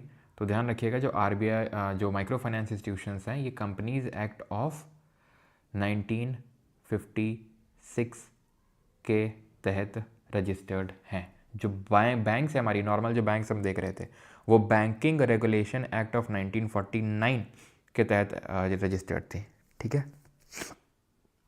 और ये 1956, ओके, 1956 का जो कंपनीज एक्ट है, ये चीज़ ध्यान रखेंगे। अभी तो खैर कंपनीज एक्ट 2013 हो चुका है भाई, ओके। यहाँ पे अगर कोई, ठीक है, ओके, सॉरी, यहाँ पे भी हम NBFC MFI पे नहीं आए, माइक्रो फाइनेंस इंस्टीट्यूशन पहले समझ लेते हैं क्या होते हैं, फिर NBFC पे आएंगे, फिर NBFC MFI पे आएंगे, और फिर बाकी जो हमारे MFIs होते हैं उन पे आएंगे। पहले ये समझ लो MFI होते क्या हैं। तो ये समझ गए कि जो माइक्रो क्रेडिट होता है, यानी कि जो छोटे लोन देने का काम होता है इनका, इनके लोन कोलेटरल फ्री होते हैं। कोलेटरल आपको पता है, जो गिरवी जो कोई भी चीज़ होती है उसको हम कोलेटरल बोलते हैं इकोनॉमिक्स में। तो इसमें कुछ गिरवी नहीं रखना है आपको, बिना गिरवी रखे आप लोन ले जा सकते हैं, अप टू अगर आपकी इनकम है 3 लाख पर एनम, यानी इसमें लिमिट है। उन्हीं हाउस होल्ड को मिलेगा, उन्हीं लोगों को मिलेगा जिनकी सालाना इनकम 3 लाख से कम है, और उनको जो लोन मिलेगा जनरली 1 लाख या उससे कम का मिलता है। फादर किसको बोलते हैं MFI का? मोहम्मद यूनुस को। मोहम्मद यूनुस को क्यों बोलते हैं? मोहम्मद यूनुस कौन है? जो बांग्लादेश ग्रामीण बैंक का कौन है?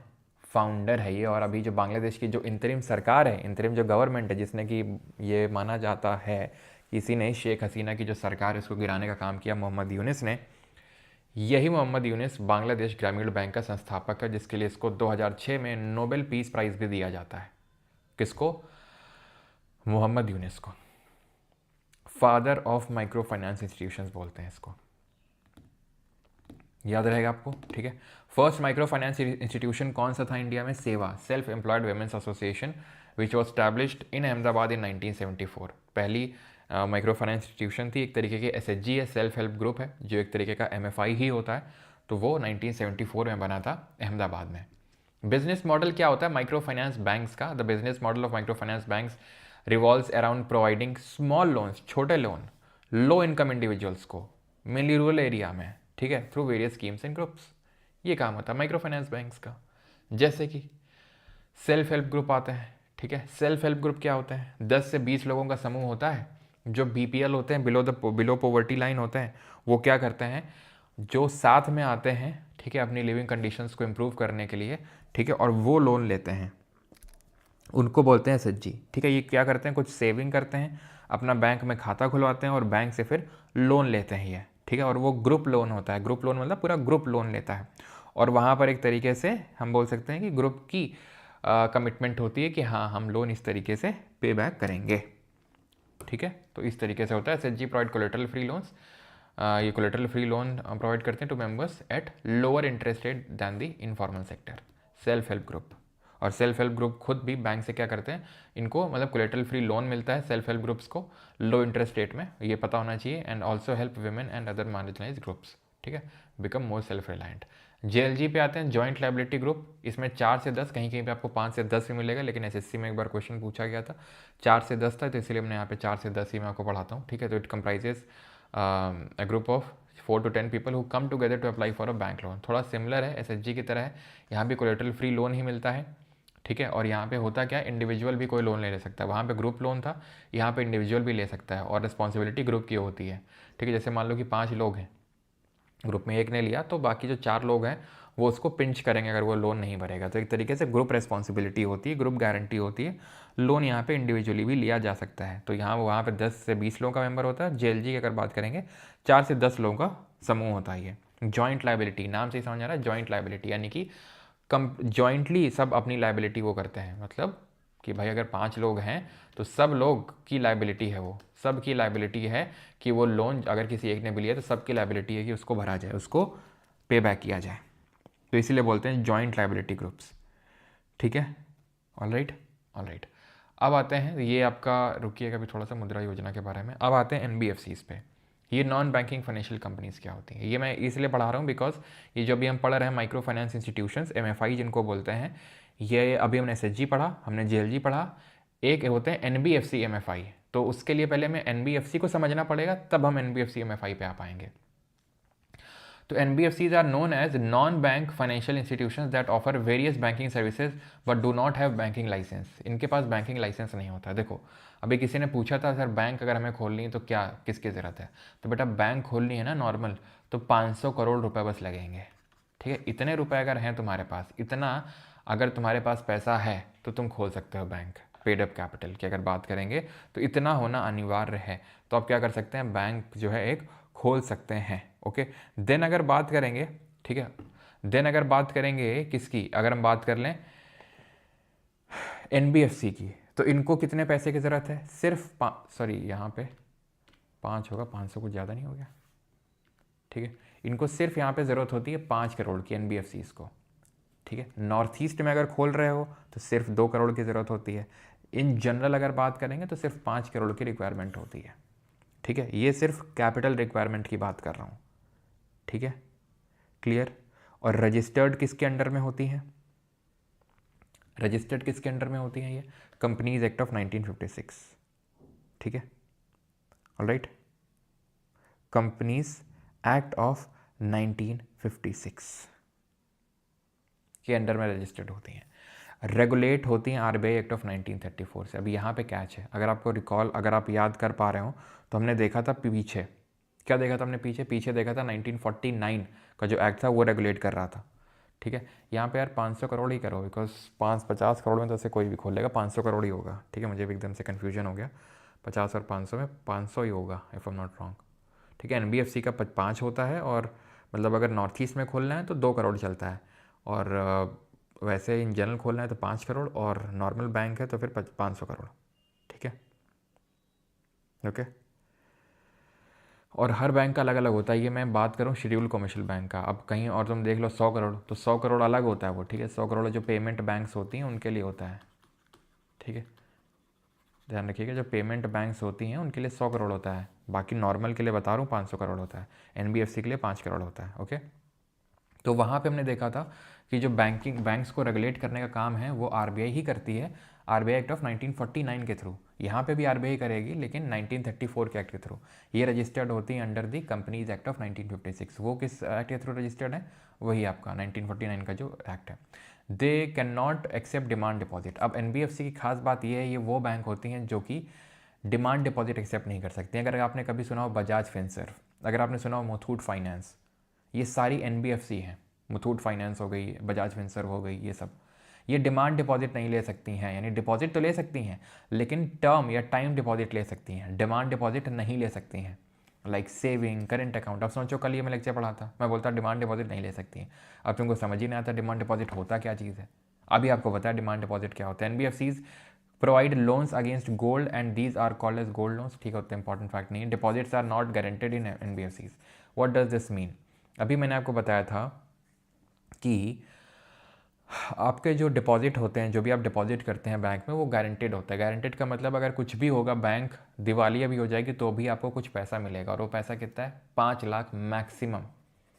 ये मैक्सिमम है, ऐसा मत समझिएगा कि आपके अकाउंट में अगर 2 लाख है तो आपको 5 लाख मिल जाएंगे, या आपके अकाउंट में 20 लाख है तो आपको 20 लाख मिल जाएंगे।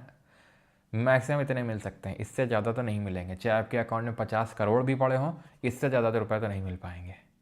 ठीक है, और इसका मतलब ये भी नहीं है कि सबको 5 लाख बांट दिए जाएंगे सीधा धर के, जिसके अगर मान लो कि अकाउंट में 2,000 रुपये पड़े हुए तो उसको 2,000, या उससे ज़्यादा तो एक्सपेक्ट नहीं कर सकता है वो। ठीक है, तो ये इतनी सिक्योरिटी है बैंक की तरफ से। ठीक है, तो they can not accept demand deposit and can not issue cheque drawn on themselves. What are the cheques drawn on themselves? जैसे अगर आपको अपने अकाउंट से पैसा निकालना हो तो आप जब चेक भरते हैं तो उसमें क्या लिखते हैं, सेल्फ लिखते हैं, ऊपर लिखते हैं सेल्फ, तो वो होती है चेक ड्रॉन ऑन देमसेल्फ। तो वो इस तरीके की चेक इशू नहीं कर सकते हैं। ठीक है, कौन कौन नहीं इशू कर सकते हैं, जो NBFCs हैं। ठीक है, क्लियर है यहाँ तक, क्लियर है यहाँ तक कि नहीं क्लियर है, कि ये डिमांड डिपॉजिट एक्सेप्ट नहीं कर सकते हैं और चेक इशू नहीं कर सकते हैं। लोन दे सकते हैं, ठीक है, लोन दे सकते हैं ये। They are not required to maintain CRR/SLR। अब क्योंकि ध्यान रखिएगा, ये डिमांड डिपॉजिट एक्सेप्ट नहीं कर सकते हैं, चेक इशू नहीं कर सकते हैं, ये CRR और SLR भी इनको मेंटेन करने की कोई ज़रूरत नहीं होती है। और ध्यान रखिए NBFCs, ये एक फैक्ट यहाँ पर नोट करेंगे, are not the part of payment and settlement system.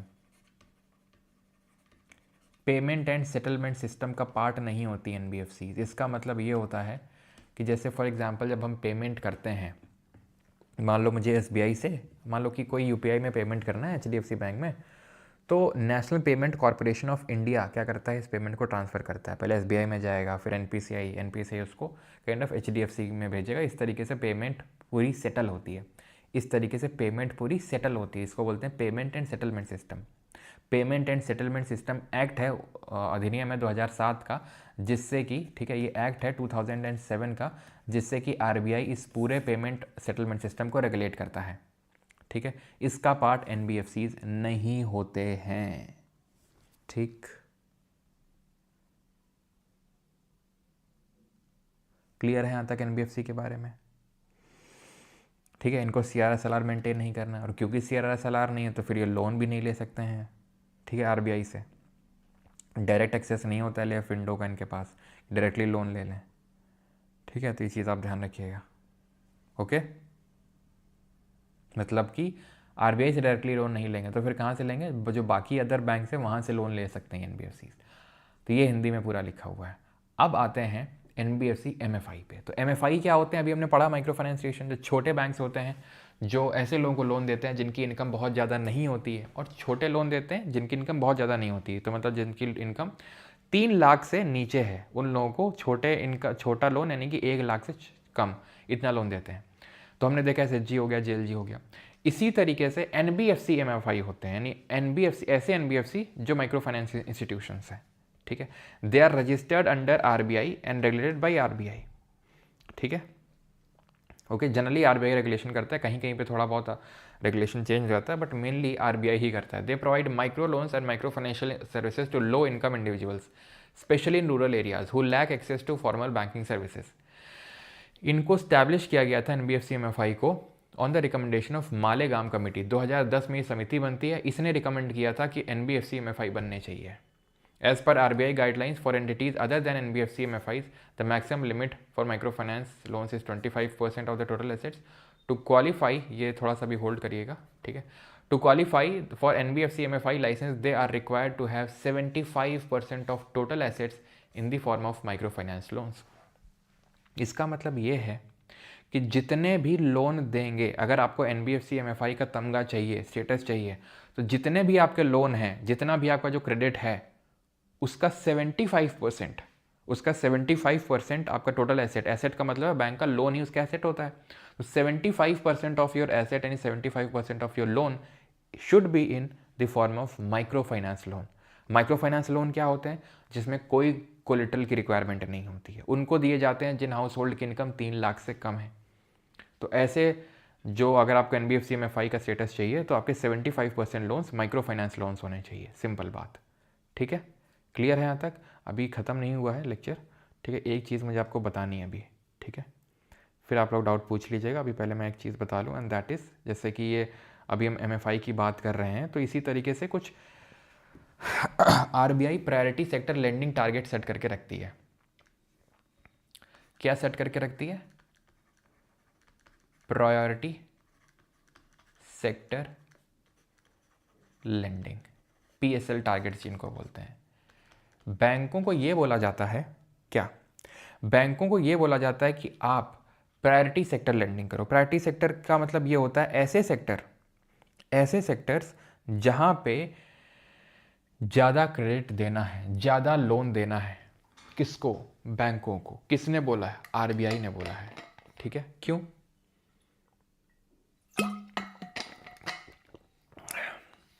क्यों बोला है RBI ने? क्योंकि बैंक क्या करेंगे, जनरली बैंकों को तो मुनाफा चाहिए, तो बैंक क्या करेंगी? बैंक ऐसे लोगों को लोन देंगी जिनसे उनको ज़्यादा इंटरेस्ट रेट मिल सके, ज़्यादा लोन रिकवरी के चांसेस हों। सिंपल सी बात है। यानी इस हिसाब से वो कभी किसानों को लोन नहीं देंगी, कभी बहुत गरीब आदमी को लोन नहीं देंगी, है ना, कभी नया धंधा किसी को सेटअप करना है उसको लोन नहीं देंगी, है ना, कोई ट्राइबल है उसको लोन नहीं देंगी जनरली। सिंपल सी बात है। अब मान लो कि एक कोई सूट बूट ढांस के एकदम गया है, ठीक है, और एक कोई एकदम गमछा डाल के गया, एकदम किसान सा लग रहा है, किसको बैंक वाले ज़्यादा तवज्जो देंगे लोन में? सिंपल सी बात है, जो सूट बूट पहन के गया है, क्योंकि ज़्यादा लोन भी लेगा, ठीक है, और ज़्यादा डिपॉजिट करने के भी उसके चांसेस हैं। ठीक है, अगर मान लो मैं हूँ, ठीक है, मेरा डिपॉजिट, मान लो कि मेरा डिपॉजिट है बैंक में 50 लाख रुपए, ठीक, और एक का है 5,000 रुपये, तो बैंक किसको हाथों हाथ लेगी? 50 लाख वाले को। 5,000 वाले को क्यों लेगी वो? समझ रहे हो आप? तो इसीलिए आरबीआई बोलता है कि प्रायोरिटी सेक्टर, उसने आरबीआई ने 8 कैटेगरी सेट कर रखी हैं प्रायोरिटी सेक्टर की 8 कैटेगरीज हैं, जिसमें कि एग्रीकल्चर, ठीक है, एमएसएमई ये सभी आ जाते हैं आपके। तो 8 ऐसी कैटेगरीज हैं जो पीएसएल के तहत आते हैं, और इसमें आरबीआई ने टारगेट सेट कर रखे हैं कि आपको 40% जो आपका लोन है, 40% of A N B C, ठीक है। What is this A N B C? A N B C का मतलब तुम समझ लो, एश्योर्ड नेट बैंक क्रेडिट। बड़ा लंबा चौड़ा नाम है, लेकिन आपको मैं बता दूं कुछ नहीं, जो बैंक लोन देती है ना वही है एनबीसी, अश्योर्ड नेट बैंक। अब नेट है तो मतलब ये कुछ हटा रहे होंगे, जी हाँ। तो जो बैंकों का बिल विल का है ना, बिल डेली के खर्चे हो गए, ये सारे, ये वाला पैसा हटाने के बाद जो बैंक लोन में चढ़ाती है पैसे को, उसका वो 40% जो है बैंकों को पीएसएल में देना है, अगर उसकी जो ब्रांचेस हैं 20 से ज़्यादा हैं तो, और अगर कम है तो 32% of A N B C, ठीक है, 32% of A N B C, अगर आपकी ब्रांचेस 20 से कम है तो, ठीक। और अगर आप ना, और इसमें भी सब टारगेट होते हैं, वैसे आपको बता दूं सब टारगेट कैसे। तो सब टारगेट जैसे आपको एग्रीकल्चर सेक्टर में 18% देना है of A N B C, 12% आपको जो वीकर सेक्शन ऑफ सोसाइटी है, वीकर सेक्शन में कौन आता है? वीकर सेक्शन में विमेन आती है, SC ST आता है, ओके, ट्राइबल्स आते हैं, और ट्राइबल्स वही ST वाले ही हो जाएंगे, ठीक है। तो ये सब आते हैं, इनको 12% of A N B C, वही 18% हो चाहे 12% हो, that A N B C मतलब assured net bank credit, simple terms में लोन जो देती है बैंक, ठीक है। और अगर मान लो ये नहीं भर पाए लोन, और सॉरी नहीं ये टारगेट सेट कर पाए, तो फिर रूरल इंफ्रास्ट्रक्चर डेवलपमेंट फंड है एक आरबीआई का, उसमें डेवलप कर दो, तो उसमें पैसा डाल दो।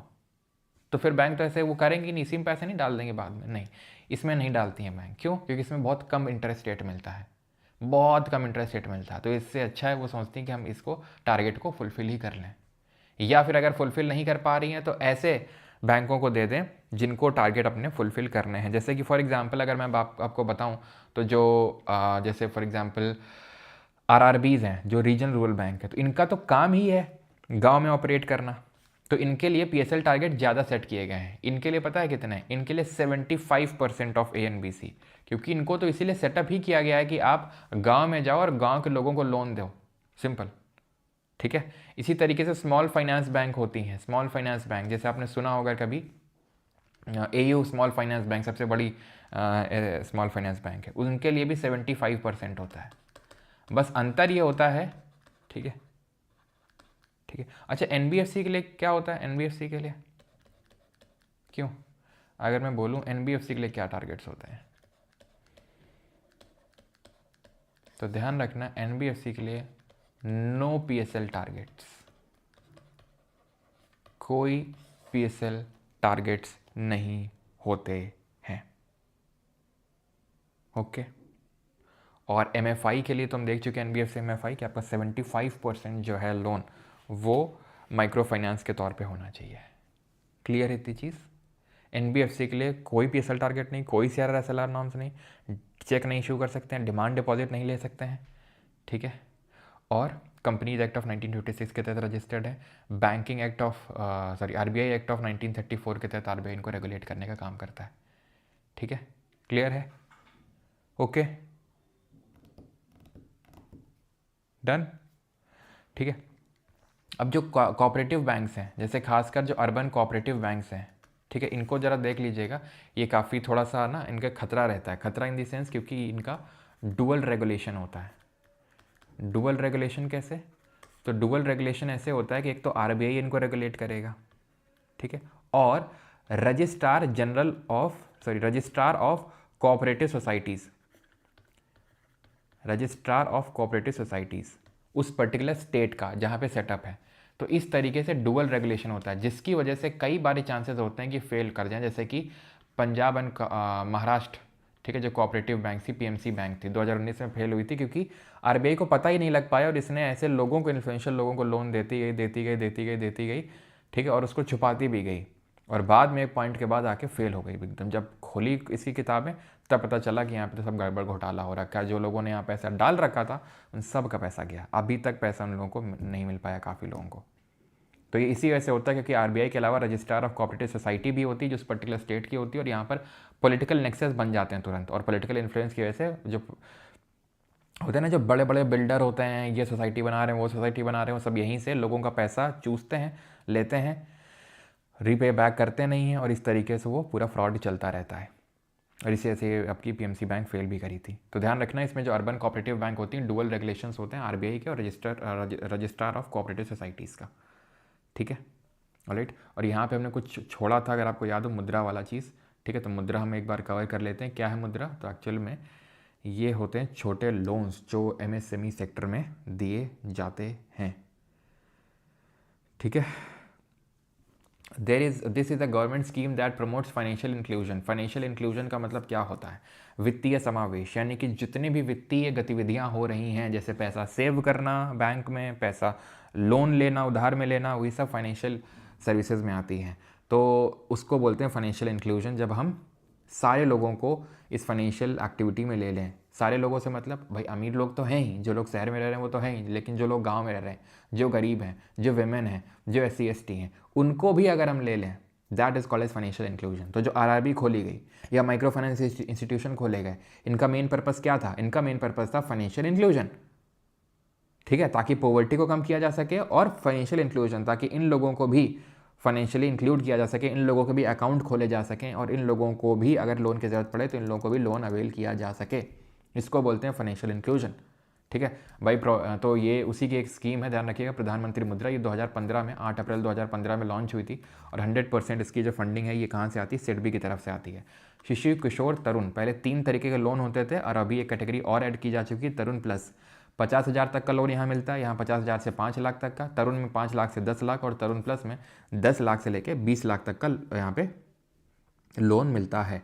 वो डिपेंड करता है कि आपका क्या साइज़ है, ठीक है, क्या इम्पैक्ट है, उसके बेसिस पे आपको ये लोन दिया जाता है अंडर द प्रधानमंत्री मुद्रा योजना। मुद्रा का फुल फॉर्म क्या है, मुद्रा का फुल फॉर्म है micro units development and refinance agency, ये मुद्रा का फुल फॉर्म है, ठीक है। मुद्रा का फुल फॉर्म क्या है, micro units development and refinance agency, ठीक है।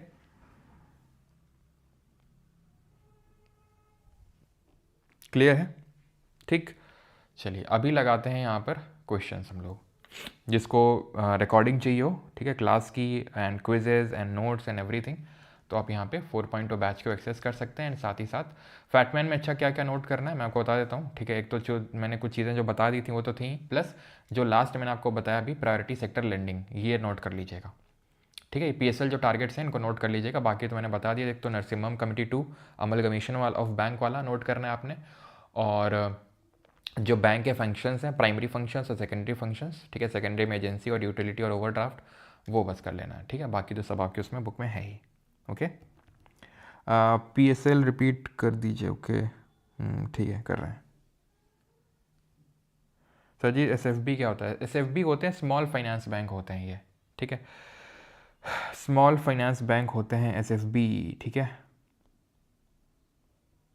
SFB होते हैं स्मॉल फाइनेंस बैंक, जैसे कि आपकी AU स्मॉल फाइनेंस बैंक, उनको भी इसीलिए खोला जाता है ताकि जो लोग बड़ी बड़ी बैंकों से लोन नहीं ले सकते हैं, छोटे लोन, उनके लिए भी NBFC जो टारगेट होते हैं वो 75% होते हैं, मतलब उनको भी प्रायोरिटी सेक्टर ज़्यादा लेंडिंग करनी है, इसीलिए उनको खोला जाता है। अब वो होती क्या है ना, जो स्मॉल फाइनेंस बैंक होती हैं, अब ये मत समझ लेना कि यहाँ भी कोलेटरल फ्री मिलता है, चाहे तुम RRB ले लो और चाहे एसएफबी ले लो, यहाँ गिरवी रखना पड़ता है, यहाँ कोलेटरल फ्री लोन नहीं मिलता है। कोलेटरल फ्री लोन मिलता है सिर्फ और सिर्फ एमएफआई में, माइक्रो फाइनेंस इंस्टीट्यूशन में, जहाँ कुछ गिरवी नहीं रखना होता है। जब ये तुमको मुद्रा पढ़ा रहा था ना, मुद्रा वाला, micro units development refinance agency, यहाँ भी कुछ कोलेटरल की रिक्वायरमेंट नहीं होती है। ठीक है, तो पीएसएल क्या है कि बैंकों को आरबीआई के द्वारा बोला जाता है कि 8 सेक्टर हैं, जैसे कि किसानों को हो गया, ठीक है, वीकर सेक्शन में मतलब महिला आ गई है ना, ट्राइबल लोग आ गए, ये सब लोग, दलित आ गए, तो इन सब को आपको इतना परसेंट लोन है आपका, जो पैसा आप दे रहे हैं, 100 रुपये दे रहे हैं तो 40 रुपये इन सेक्टर में, इन 8 लोग कैटेगरीज में जाना चाहिए। क्यों? क्योंकि अगर आरबीआई नहीं बोलेगा तो बैंक सिर्फ क्या करेगा, अपने मुनाफे के लिए ऐसे लोगों को लोन देगा जिससे उसको ज़्यादा पैसा आ सके, फालतू की झंझट ना हो।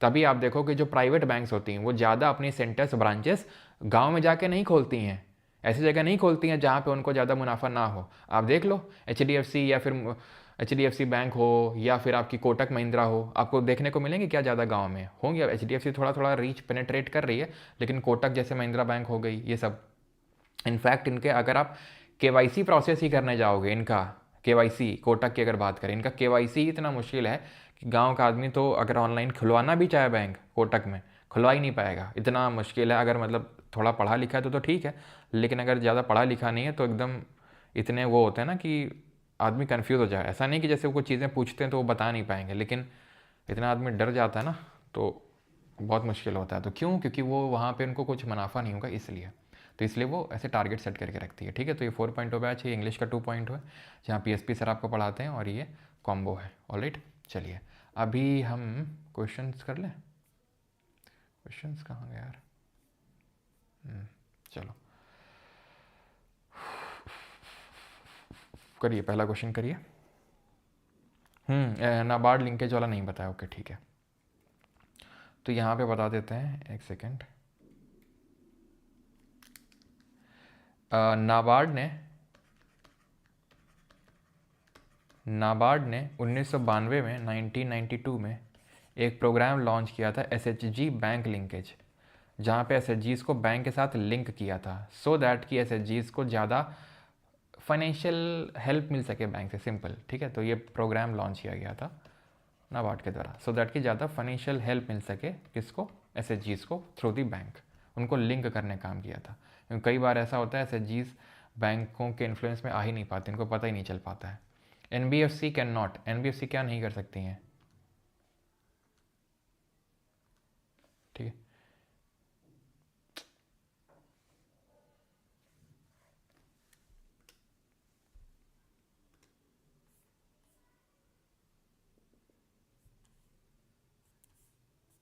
थोड़ा रुकिएगा, आई थिंक कुछ इशू हो गया है, एक सेकंड रुको।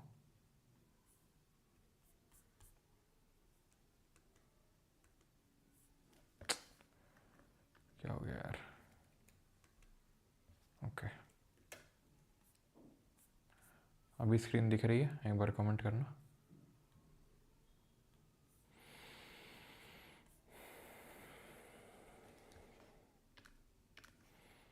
NBFC can not what?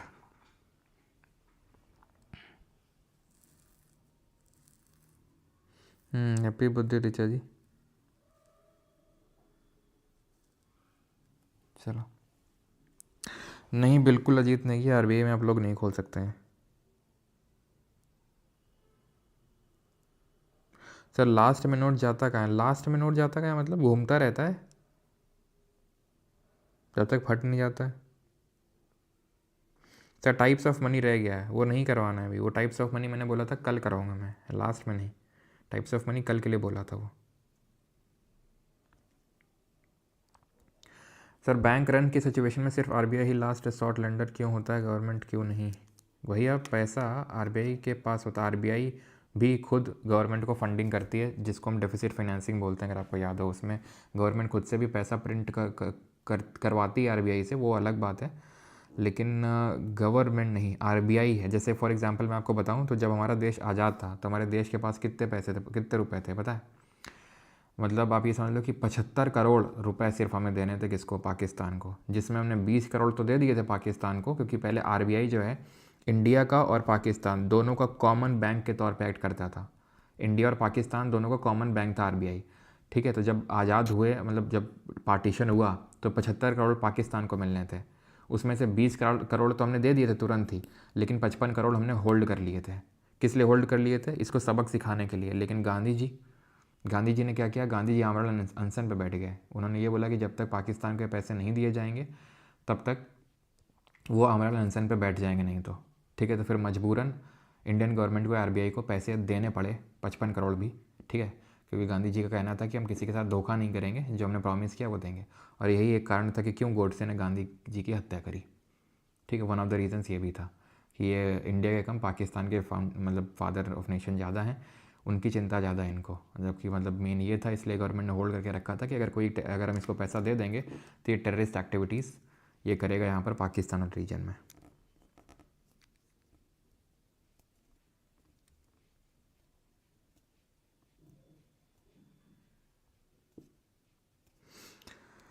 Chikoo तुम रोज़ यूजीसी पे कुछ बोलिए। क्या नहीं, यूजीसी पे क्या कुछ बोलते हैं? यूजीसी पे कुछ बोलिए, रोज़ यूजीसी पे कुछ बोलिए, क्यों बोलते हैं? पहले जब बोल चुके हैं तो NBFC can not give loans, तो कई गैर बैंकिंग वित्तीय कंपनियां क्या नहीं कर सकती हैं? लोन नहीं दे सकती हैं? दे सकती हैं। इन्वेस्टमेंट नहीं कर सकती? कर सकती हैं। बोरो नहीं कर सकती हैं? ठीक है, कर सकती हैं फ्रॉम बैंक्स। एनबीएफसी क्या नहीं कर सकती हैं? Can not seek demand deposit, और चेक इशू नहीं कर सकती हैं। Which is the following statement about NBFC is not correct? Avinash ji जल्दी होगा।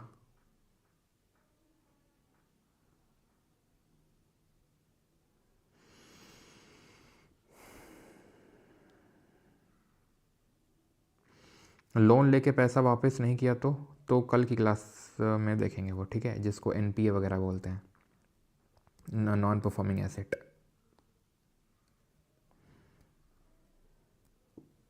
प्लीज माउंटेन पीक में डिफरेंस। माउंटेन रेंज का मतलब होता है पहाड़ों की श्रृंखला। ऐसे इनमें जो ये देख रहे हो, ये पीक्स हैं, one of the highest peak है जिनको हम पढ़ते हैं, ठीक है। तो ये पीक्स हैं, ये पूरी रेंज है। NBFC is not correct. NBFC can not accept demand deposit. क्या सही नहीं है? बिल्कुल सही है। Can not give loans, not correct. Can not give loans, बिल्कुल दे सकती हैं लोन्स। डिमांड डिपॉजिट एक्सेप्ट नहीं कर सकती हैं। Can not issue cheque drawn and then sell, can not offer deposit insurance, सब सही है, और पेमेंट और सेटलमेंट सिस्टम का पार्ट भी नहीं होते हैं, लेकिन लोन तो दे सकते हैं। Which of the following is considered as an agency function of commercial bank in India? इसमें से एजेंसी फंक्शन कौन सा होता है? Acceptance of deposits, investment of surplus fund, acceptance of income tax payment, या providing overdraft facility? Agency function कौन सा है? डिपॉजिट एक्सेप्ट करना, इन्वेस्टमेंट करना, acceptance of income tax payment, या प्रोवाइडिंग ओवरड्राफ्ट फैसिलिटी? ठीक, लॉ कर देना, इनकम टैक्स वो करना, ये सब क्या है? एजेंसी फंक्शन में आता है, ठीक है। नरवणे बुक के बारे में बताइए। अच्छा,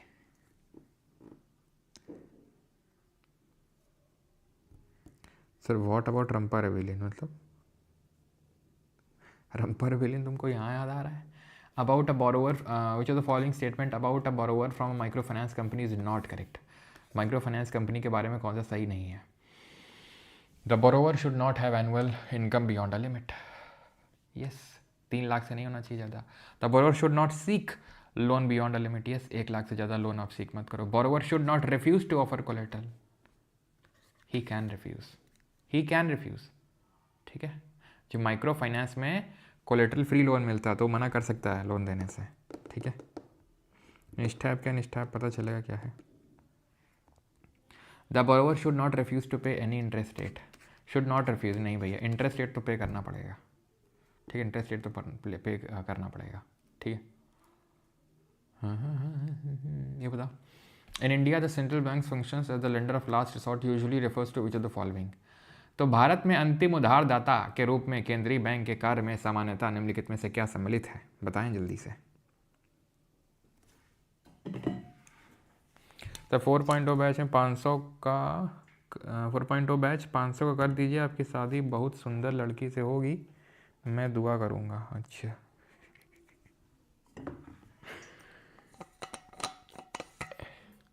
और अगर 400 कर दिया तो? और अगर फ्री कर दिया तो? किससे शादी करवा दोगे मेरी? क्यों?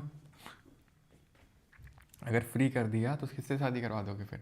लेंडर ऑफ लास्ट रिसॉर्ट, तो lending to trade and industry bodies when they fail to borrow from other sources, providing liquidity to the banks, providing sorry lending to governments to finance budgetary deficits. देखो budgetary deficit करने के लिए finance तो करता है RBI, लेकिन lender of last resort क्यों बोलते हैं उसको? इसलिए बोलते हैं क्योंकि, ठीक है तो ये तो नहीं होगा, क्योंकि it provides liquidity to the banks having temporary crisis, ठीक है, इंडस्ट्रियल बॉडीज़ को नहीं, बैंक्स को जब प्रोवाइड करता है उसको बोलते हैं, ठीक है। चलो अगला, चलो अगला नहीं, पहले ये कर लो, ये करो। सनी लियोनी, अच्छा ओके ओके ओके।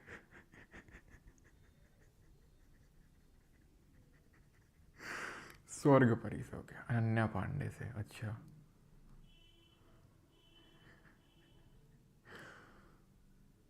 इंद्रलोक की अप्सरा से, ओहो ये इंद्रलोक कहाँ पड़ता है भाई? सिडनी स्वीनी, ये कौन है भाई? पहली बार सुन रहा हूँ।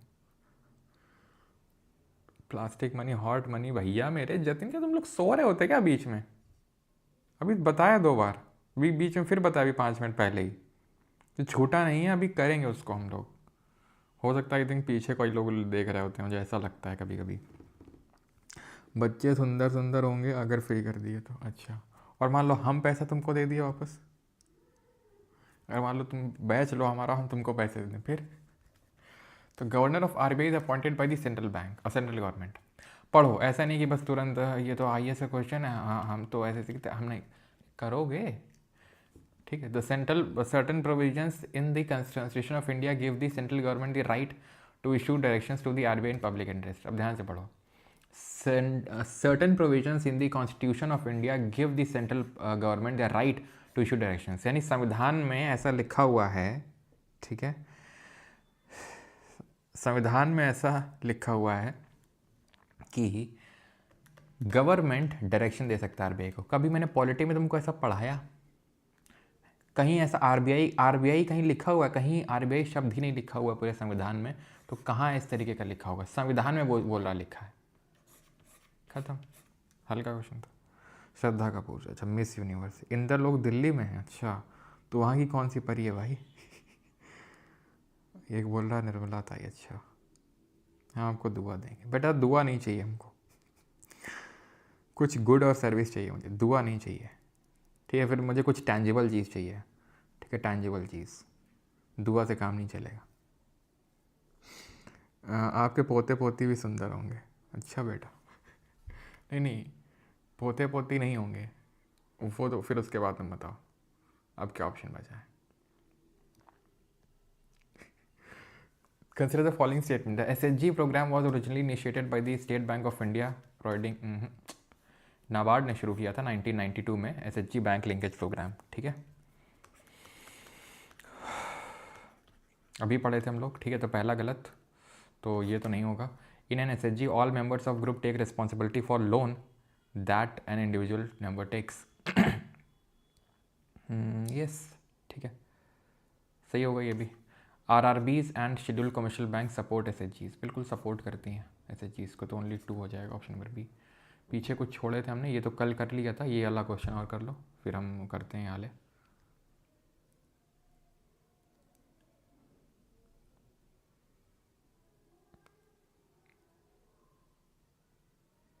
सब आप लालची हो गए, अच्छा कोई बोल रहा है, अच्छा कौन बोल रहा है? Which of the following are the sources of income for the Reserve Bank of India, RBI? Buying and selling the government bonds, RBI के सोर्सेज क्या इनकम का? गवर्नमेंट बॉन्ड्स सेल और बाई करना, बिल्कुल, गवर्नमेंट सिक्योरिटीज़, ठीक है। Buying and selling of foreign currency, pension, देखो pension fund management नहीं है, पेंशन मैनेज नहीं करता है, उसके लिए PFRDA करके होता है, pension fund regulatory authority of India, ठीक है, जो मैनेज करता है। Lending to private companies and promoting printing and distributing currency notes, ठीक है, ये भी होगा, लेकिन ये आपका नहीं होगा। लेंडिंग टू प्राइवेट कंपनीज़ को लेंड नहीं करता ये, तो 1 2 5 आंसर हो जाएगा ऑप्शन नंबर डी। ओके चलो अब लगाते हैं क्वेश्चन ये वाले, ये वाला क्वेश्चन करो पहले। 6 बैंकों को कब राष्ट्रीयकरण किया गया था? तो हमें पता है राष्ट्रीयकरण जो है 2 फेजेस में हुआ था, ठीक है। 2 फेजेस में होता है। 2 फेज़ कौन कौन से हुआ था? पहला वाला 1969 में इंदिरा गांधी के टाइम पे, और दूसरा फेज़ हुआ था 1980 में, 1980 में। यहाँ 14 बैंक्स नेशनलाइज हुई थी जिनका paid up capital fed deposit लगभग आप ये बोल सकते हो कि था 50 करोड़ से थोड़ा ज़्यादा था, और इनका था जो बाकी की हमारी बैंक्स हुई थी 6 बैंक्स, उनका 200 करोड़ से ज़्यादा। तो ये कब हुई थी? 1980 में। Okay, option number C. How many additional banks were nationalise in? तो वही अगेन 6 हो जाएगा। ठीक है। In which of the following cases does union have exclusive power? तो यूनियन का एक्सक्लूसिव पावर कहाँ पे है?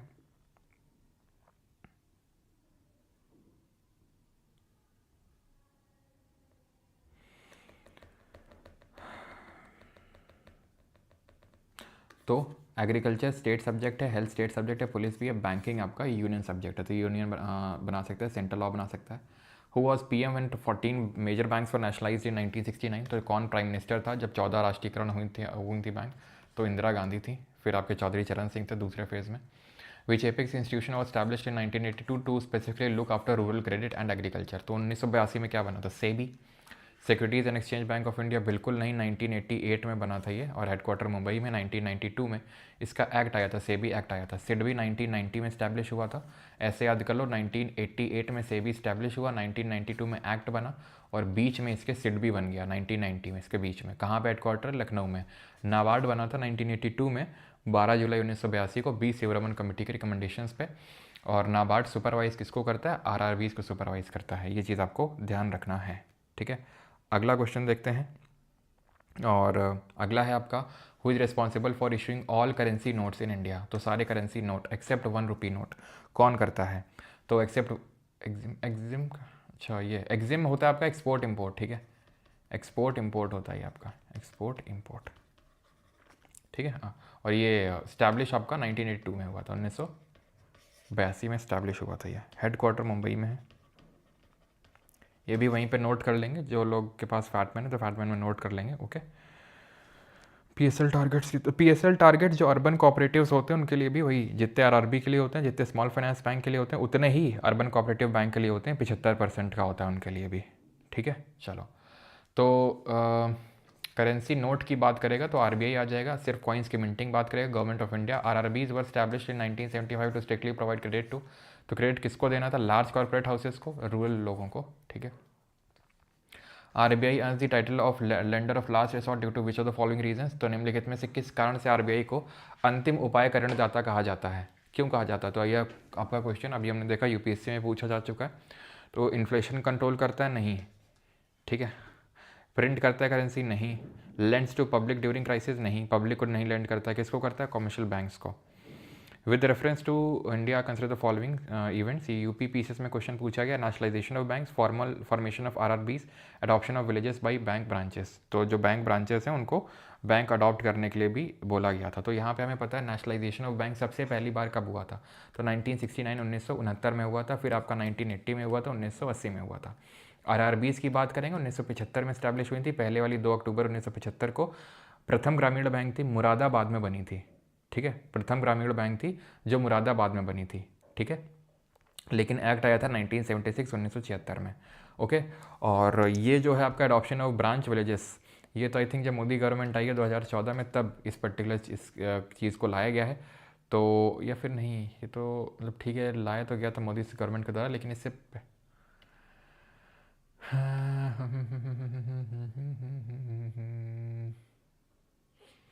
1969 होगा, 75 होगा, तो 1 क्या है यहाँ पे? तो फॉलोइंग ओके, मुझे लगा इसको उसमें लगाना है ऑर्डर में। इसमें पूछ रहा है कि किसको फाइनेंशियल इंक्लूजन किसको किया जा सकता है, फाइनेंशियल इंक्लूजन। तो आरआरबीज वाला है फाइनेंशियल इंक्लूजन, और ये फाइनेंशियल इंक्लूजन है। नेशनलाइजेशन का फाइनेंशियल इंक्लूजन से कोई लेना देना नहीं है। आरआरबीज जो ओपन करी गई गाँव में, सो दैट वहाँ पहुँच सके, और ये ठीक है। ओके, ये तो आई थिंक 1960 में आया था, लेकिन यहाँ मुझे लगा ऑर्डर में लगाने के लिए आएगा, लेकिन ऑर्डर का नहीं है ये। चलो आगे बढ़ते हैं। Which of the following is not an aim of the micro, पता नहीं, मुझे ऐसा लग रहा है क्वेश्चन ऑर्डर में के लिए भी आ चुका है, पता नहीं जो भी हो, खैर, लेकिन इसका आंसर तो 2 और 3 होगा। Which of the following is not an aim of the micro finance institution in India, निम्नलिखित में से कौन सा भारत में सूक्ष्म वित्त संस्थानों का उद्देश्य नहीं है? तो माइक्रो फाइनेंस इंस्टीट्यूशन, यहाँ पे माइक्रो नान्स हो गया, माइक्रो फाइनेंस होगा। प्रमोटिंग वेमेन एम्पावरमेंट बिल्कुल है। Decreasing the household income है, हाउस होल्ड इनकम को डिक्रीज क्यों करना है? Which of the following is the role of micro finance institution, SSGD, micro finance institution का क्या रोल होता है? Offering financial services to the high income group, नहीं, low income group. What was recommendation regarding the entry of foreign banks in India, Bharat में विदेशी बैंकों के संबंध में क्या सिफारिश थी कि विदेशी बैंकों को स्वतंत्र रूप से संचालन की अनुमति दे दें, यानी कि फ्रीली ऑपरेट कर सकें जो हमारी फॉरेन बैंक्स हैं। तो ऐसा फ्री ऑपरेशन, फ्री हैंड तो नहीं दिया जाएगा, थोड़ा सा एक्सट्रीम साइड में जा रहा है अगर आप देखें तो, ठीक है, ओके। तो ये वाला तो आपका नहीं होगा। Restrict foreign banks to urban areas, पूरी तरीके से रिस्ट्रिक्ट ही कर दो फॉरेन बैंक्स को, ये भी अगेन ये ऑपरेट फ्रीली, ये भी थोड़ा सा अगर हम देखें तो एक्सट्रीम है। रिस्ट्रिक्ट कर देना पूरी तरीके से, ये भी थोड़ा सा एक्सट्रीम है। बैन कर देना, ये तो और एक्सट्रीम है। एनकरेज करना, ये थोड़ा सा जर्नलिस्टिक टाइप है, यानी कि जैसे हम बोलते हैं ना बुद्ध जी का जो मध्यम मार्ग होता है कि दोनों एक्सट्रीम्स में नहीं जाना, बीच में, तो मध्यम मार्ग के तरीके से, ठीक है। एनकरेज करना है फॉरेन बैंक्स को ताकि वो अपने ऑपरेशंस को और एक्सपैंड करें इंडिया में। Arrange the following RBI governors in the correct chronological order of their tenure, ठीक है। तो जो RBI यहाँ पर गवर्नर्स दिए हैं उनके टेन्योर के हिसाब से आपको लगाना है। पहले तो हमने देखा था ऑसबॉर्न स्मिथ थे, फिर इंडिपेंडेंस के बाद सर CD देशमुख जी बने, ठीक है। लेकिन यहाँ पे YV रेड्डी जो कि 14th फाइनेंस कमीशन के चेयरमैन भी थे, ध्यान रखना, ये 2003 से लेके 2008 तक थे, ठीक। D सुब्बाराव की बात करेंगे तो लगभग 2008 से लेके 2013 तक। उर्जित पटेल की बात करेंगे 2016 से लेके 2018 तक थे। और संजय मल्होत्रा भी करंट में है, ठीक है, इज़ दी करंट गवर्नर, ठीक है, ऑफ RBI। ऑलराइट, तो अरेंज करना है अपने को, तो कर देते हैं 1 2 3 4, ऑप्शन नंबर D, ठीक है। 1 2 3 4 इसका सही आंसर हो जाएगा, ठीक है। चलो आगे बढ़ते हैं। The banking laws amendment bill passed in the Rajya Sabha in March 2025 extended the tenure of directors of cooperative banks to how many years. तो जो ये राज्यसभा में बिल पास हुआ था, इसने कितने टेन्योर से एक्सटेंड कर दिया, बताइए। 10 साल आंसर होगा, ऑप्शन नंबर A। थोड़ा करंट अफेयर से था वो। Which of the following was among the first financial institutions in India to receive an in principle approval from the RBI to set up a bank in the private sector? किसको मिला था in principle कि भाई आप private sector में भी setup कर सकते हो? कोटक, HDFC, इंडसइंड या Axis bank? HDFC limited, option number B, ठीक है। फर्स्ट फाइनेंशियल इंस्टीट्यूशन था to receive approval from RBI to set up bank in the private sector. What is the tenure of the central board of directors in RBI, बताइए। जो central board of directors होते हैं RBI में, उनका tenure क्या होता है? ये NTPC का सवाल है। 4 साल का होता है, ठीक है।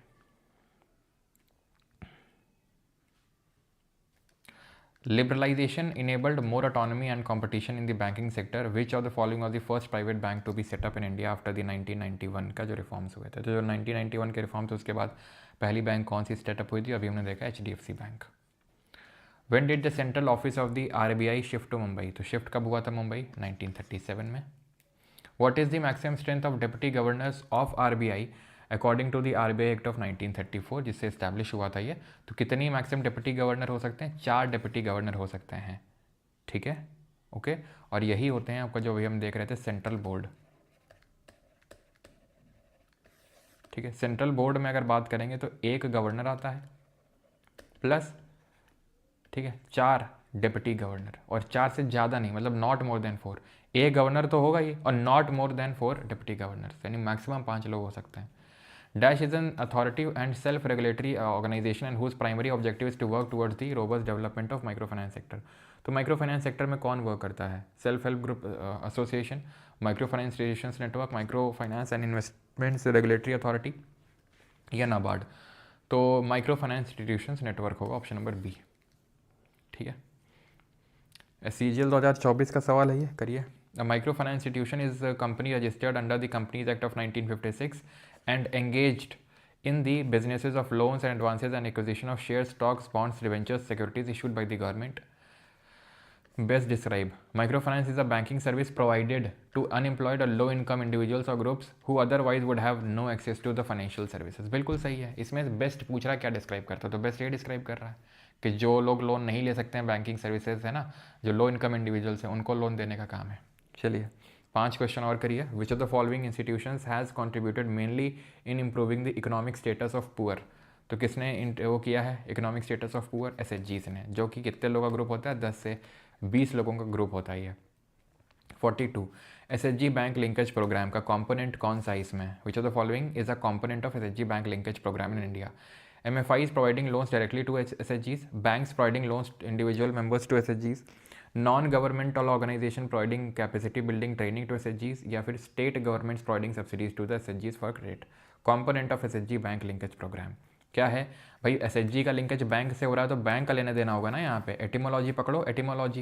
ये एटिमोलॉजी बहुत काम आती है। जिन लोगों ने ध्यान रखा था पेपर के टाइम पे, कंप्यूटर में इस बार जो मेंस में बहुत धुआं कर दिया कंप्यूटर ने, आपको पता ही है, ठीक है, बहुत टफ पूछा, लेकिन फिर भी एटिमोलॉजी से पकड़ के काफ़ी लोगों ने 2 से 3 क्वेश्चन निपटा लिए थे। अगर आप पेपर देखेंगे तो ये आपको एटिमोलॉजी वहाँ समझ में आएगी, जो मैंने निट्टो में कायदे से सिखाया भी था निट्टो में इस चीज़ को। विच of the following is the difference between the SHG and MFIs in India? ठीक है, भारत में स्वयं सहायता समूह और जो सूक्ष्म वित्त संस्थान है उनके बीच में डिफरेंस क्या है, अंतर क्या है? SHGs नॉन प्रॉफिट होते हैं while MFIs are for profit. SHGs provide only credit while MFIs provide a range of financial services. SHGs are typically small community based organization while MFIs are larger and more formal institutions. Yes, ठीक है, थोड़ा सा ज़्यादा इलाबोरेटिव अगर आप ध्यान से देखें तो ये ज़्यादा इलाबोरेटिव है कि नहीं है ये, कि टिपिकली छोटे होते हैं, कम्युनिटी बेस्ड होते हैं। कम्युनिटी एक होती है वो यहाँ पे मिलती है, जैसे कि ठीक है छोटी कम्युनिटी होती है लोगों की। जैसे फॉर एग्जांपल अगर आपने लिज्जत पापड़ का नाम कभी सुना हो, तो महाराष्ट्र में कुछ विमेंस ने इसको मिल के बनाया लिज्जत पापड़ को, काइंड ऑफ कोऑपरेटिव है वो, ठीक है। तो मतलब ऐसे ही बनते हैं आपके SHG भी। 44 the term micro financing was first use in 1970s during the development of Grameen bank of Bangladesh which was founded by. तो किसने बनाई थी बांग्लादेश ग्रामीण बैंक? तो ये था आपका Mohammad Yunus. Adam Smith wealth of nation, invisible hand theory recall कर सकते हो, और एनिमल स्पिरिट रिकॉल कर सकते हो। और एनिमल और ये जो ये क्या बोलते हैं, गवर्नमेंट को इंटरफेयर नहीं करना, उसको उसके लिए क्या टर्म यूज़ किया गया था? हम लोगों ने क्या टर्म यूज़ किया था कि गवर्नमेंट इंटरफेयर ना करे, लोग अपना एनिमल स्पिरिट दिखाएंगे और इनविजिबल हैंड की तरह काम करेंगे इकोनॉमी के लिए। अल्फ्रेड मार्शल, ये भी इनको भी फादर ऑफ माइक्रो इकोनॉमिक्स बोलते हैं, लेकिन इनको फादर ऑफ मॉडर्न इकोनॉमिक्स के नाम से भी जाना जाता है। वो हमने पढ़ा था लैसेज फेयर, उसको क्या बोलते हैं? लैसेज फेयर। और इनको कब मिला था? 1970 में नोबेल पीस प्राइज़ भी मिला इनको, ठीक है। और आई थिंक बांग्लादेश में चुनाव भी हैं अभी 12 तारीख को। Okay, which of the following is issued by commercial banks at a discount on face value? तो डिस्काउंट ऑन फेस वैल्यू में क्या इशू किया जाता है? कमर्शियल पेपर होता है, ट्रेजरी बिल होता है, सर्टिफिकेट ऑफ डिपॉजिट होता है, या फिर परमिशरी नोट्स होते हैं? क्या होते हैं ज़रा बताइए। तो ध्यान रखिएगा, जो ट्रेजरी बिल्स होते हैं ये शॉर्ट टर्म, शॉर्ट टेन्योर, ठीक है, गवर्नमेंट सिक्योरिटी होती हैं। ये 3 टेनोर में इशू की जाती हैं। 3 टेनोर, टेनोर का मतलब होता है टाइम पीरियड। एक तो 91 डेज़, इसका दुगना कर दो 182 दिन, ठीक है, 182 डेज़, और इसका 4 गुना कर दो 364 दिन। यानी कि 1 साल से कम के लिए जो गवर्नमेंट सिक्योरिटी इशू करी जाती हैं, जिनका 1 साल से कम का मेच्योरिटी पीरियड होता है, उनको बोलते हैं ट्रेजरी बिल। 3 टेनोर होते हैं, 91 डेज़, 182 डेज़ और 364 डेज़। ये चीज़ आप ध्यान रखिएगा, ठीक है। क्लियर? यहाँ क्या क्वेश्चन पूछा गया? By launch by commercial banks at a discount on face value. तो कमर्शियल बैंक करती हैं ये कमर्शियल पेपर्स, ठीक है, जो कमर्शियल बैंक्स कमर्शियल पेपर्स। देखा एटिमोलॉजी, अंधा नहीं मारना है, लेकिन ठीक है थोड़ा बहुत तो देख ही सकते हो ना, अपना दिमाग भी यूज़ करो, उसका भी यूज़ करो। प्राइमरी एम क्या अभी इसके सब कर लोगे यार, ठीक है। ये करो, maximum limit on micro finance loans for NBFCs other than NBFC MFI, other than NBFC MFI पूछ रहा है। NBFC MFI के लिए क्या है? 75% है कि आपको अगर लोन देना, अगर आपको NBFC MFI का तमगा चाहिए तो 75% होना चाहिए। अदर दैन NBFC का 25% था, अगर आपको याद नहीं है तो मैं दिखाता हूँ आपको। ये देखिए यहाँ पे, ठीक है, माइक्रो फाइनेंस इंस्टीट्यूशंस, ये हो गए आपके NBFC MFI, ये देखिए है अदर दैन, ठीक है। Maximum limit on micro finance loans is this for entities other than NBFC MFI, ठीक है। वैसे 75% है। In India all loans that are below dash are considered as micro loans. Micro loans किसको बोलते हैं? जो किससे नीचे हो? 3 लाख से नीचे हो, डी। हाँ तो ये आंसर की भी है, ये करो। RRBs were established on the recommendations of, तो RRBs को किस किस कमेटी के रिकमेंडेशन में वो किया गया था, तो हमें पता है केलकर कमेटी ने बोला था और RRBs बढ़ाओ नहीं, सेटअप हुई थी नरसिम्हम कमेटी के रिकमेंडेशन पे, ठीक है। नरसिम्हम जो कमेटी बनी थी उसके रिकमेंडेशन पे इसको सेटअप किया गया था। And for NBFC MFI maximum variance permitted for individual loans between the minimum and maximum interest rate, ठीक है। मिनिमम और मैक्सिमम, मिनिमम इंटरेस्ट रेट और मैक्सिमम इंटरेस्ट रेट के बीच में कितना वेरिएंस परमिटेड है, तो ध्यान रखिएगा इट कैन नॉट एक्सीड 4%। फैटमैन वालों 4%, ये चीज़ प्लीज़ फैक्ट नोट कर लीजिएगा इसमें, ठीक है। ये चीज़ को ऐड कर लेना, उसमें नहीं होगा, ठीक है। 4% से ज़्यादा का वेरिएंस नहीं हो सकता है, ओके। हाँ, BK dash become the first bank to get RBI का अप्रूवल फॉर रुपी ट्रेड, तो रुपी ट्रेडिंग के लिए पहली बैंक कौन थी, तो गेस कर सकते हो कौन सी बैंक होगी, तुमको क्या लगता है? क्या लगता है? SBI? नहीं, हर चीज़ के लिए SBI होगी। तुम क्या लगता है हर चीज़ के लिए SBI होगी? बिल्कुल नहीं। तो यहाँ पे यूको बैंक है, ठीक है। UCO bank, option number C answer होगा, ठीक है। अभी वॉस्त्रो मैं आपको पढ़ाऊंगा, ठीक है, जब बैलेंस ऑफ पेमेंट होगा। NABARD launch a special pilot project in 2004-05 called dash mainly to fulfil the credit needs of the small and marginal farmers. क्या किया था, क्या 2004-05 में? JLG, joint liability groups. Bank linkage programme 1992 में लॉन्च हुआ था, ना कि 2004-05 में, ठीक है। तो इसको भी नोट कर लेंगे, ठीक है, जितने भी हमारे फैटमैन वाले भाई बंधु हैं, ठीक है। स्पेशल पायलट प्रोजेक्ट 2004-05 में, JLG, okay. Main source of ये तो आप आराम से कर लेंगे। कमर्शियल बैंक के लिए सोर्स क्या होता है इनकम का, जो डिपॉजिट होते हैं लोगों के, वो, ठीक है। मेन सोर्स ऑफ इनकम, इसको क्या बोलते हैं? स्प्रेड बोलते हैं बैंक का। याद आया कि जो डिपॉजिट किया जाता है और जो लोन में चढ़ाया जाता है उसके बीच का जो गैप होता है वो, ठीक है, उनका प्रॉफिट होता है। ये कर लेंगे। यहाँ पूछ रहा है कि MFI का एग्जाम्पल कौन है माइक्रो फाइनेंस इंस्टीट्यूशन का? SBI है, बंधन बैंक है, ICICI है, HDFC। तो बहुत आसान है, बंधन बैंक है, ठीक है, छोटी बैंक।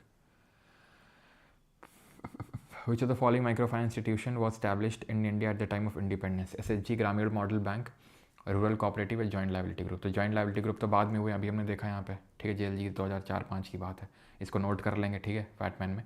आंसर क्या होगा? Rural cooperatives. SHGs को भी 1974 में किया गया, याद करो। सेवा, self employed women's association, independence के टाइम की बात कर रहा है, तो ये दो तो एलिमिनेट कर सकते हो आप यहाँ पे, ठीक है। बाकी तो सब आप कर ही लोगे, आसान है। बाकी यहाँ पे आंसर की भी प्रोवाइडेड है, ऑलराइट, ठीक। तो थैंक यू, आज का लेक्चर होता है ख़त्म। कल मनी एंड बैंकिंग का आखिरी लेक्चर होगा, जहाँ पे आज का जो कंपोनेंट था, डिफरेंट टाइप्स ऑफ मनी, वो पढ़ेंगे, ठीक है। और फंक्शंस क्या होते हैं मनी की, वो समझेंगे। और साथ ही साथ जब पेमेंट और M0, M1, M2, M3, M4 जो होता है, ये सब देखेंगे। और जो NPA होते हैं बैंक के, ये सब, ये सारी चीज़ें हम देखेंगे, ओके। मोहम्मद यूनुस को नोबेल भी 2006 में, कहाँ पे मैंने, एक सेकेंड 1970 लिख दिया क्या मैंने? एक सेकेंड रुको, 1970 में तो उनको मिला था नॉर्मन बोरलॉ को। पता नहीं क्यों कभी कभी कुछ चीज़ें ऐसी होती हैं दिमाग में, अब पता नहीं ऐसा क्यों होता है, इसके पीछे कुछ तो साइकोलॉजी होगी। कि जैसे मैं मोहम्मद यूनुस और का जो नोबेल है और जो उनका नोबेल है नॉर्मन बोरलॉ, उसमें पता नहीं इंटरचेंज हो जाता है मुझसे, पता नहीं क्यों, कुछ तो कारण है। जैसे मुझसे इरविन और रिपन, इनमें एक्सचेंज वो हो जाता है, इंटरचेंज। जब हिस्ट्री पढ़ाता हूँ तो इरविन की जगह कभी कभी रिपन निकल जाता है मुँह से। ऐसा लगता है कि मुझे लगता है कि नहीं सही बोला है, लेकिन बाद में पता चलता नहीं मैंने तो गलत बोला है, ठीक है। 2006 कर लीजिए ना उसको, जहाँ पे भी हो, ठीक है। वैसे यहाँ पे तो लिखा हुआ है, ठीक है, लिखा हुआ है 2006, तो 2006 कर लेना, अगर मैंने गलती से कहीं बोल दिया तो। सर आप रनिंग करते हो क्या? हाँ करते तो हैं, कभी कभी नहीं कर पाते हैं, वैसे तो जनरली करते हैं।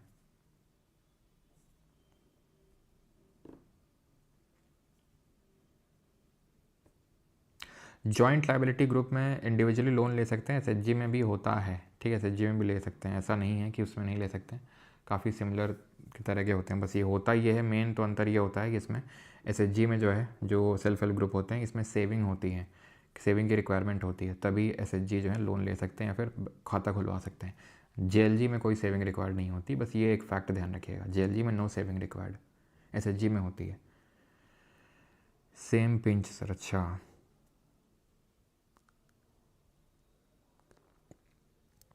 आज का लेक्चर सर 8 मिनट तक प्राइवेट ना करना, due to wifi internet issue में लेट ज्वाइन किया था, ओके। एडमिन जी थोड़ा रुक जाइएगा, 5-10 मिनट, ठीक है।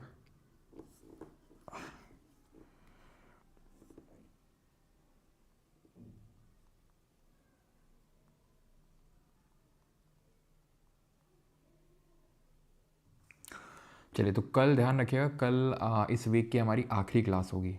फिर उसके बाद जो हमारी अगली क्लास होगी वो ट्यूसडे को होगी, ठीक है? तो ये आपको बता दूँ, राइट?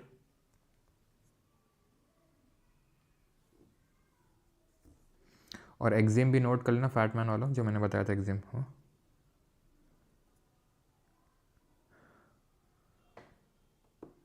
चलिए, थैंक यू, धन्यवाद।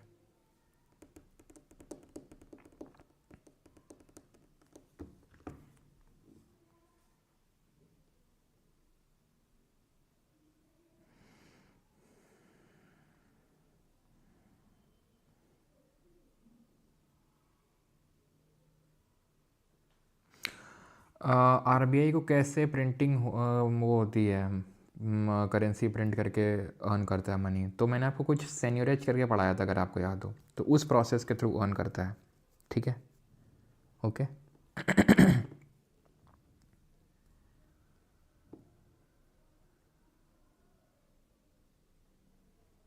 ठीक है, तो जैसे उसको प्रिंटिंग करने में मान लो 500 रुपये का प्रिंट करने में 5 रुपये का कॉस्ट है, तो बाकी का एक तरीके से मुनाफा टाइप भी माना जाता है उसका। सर, साइबर वाला पैसा आ जाए तो कैसे होल्ड हटवाएं, समझा नहीं मैं। बिट्टू कहाँ है भाई? आजकल मैं गेट बंद कर देता हूँ ताकि बिट्टू ना आ पाए। व्लॉग्स आएंगे फिर तो। टॉम दे बिल्ले बेटे, सुधर जाओ, व्लॉग्स आएंगे, ठीक है? हाँ, शादी है बिल्कुल, तो तुम्हारी बात को मैंने सीरियस ले लिया ना। अब तुम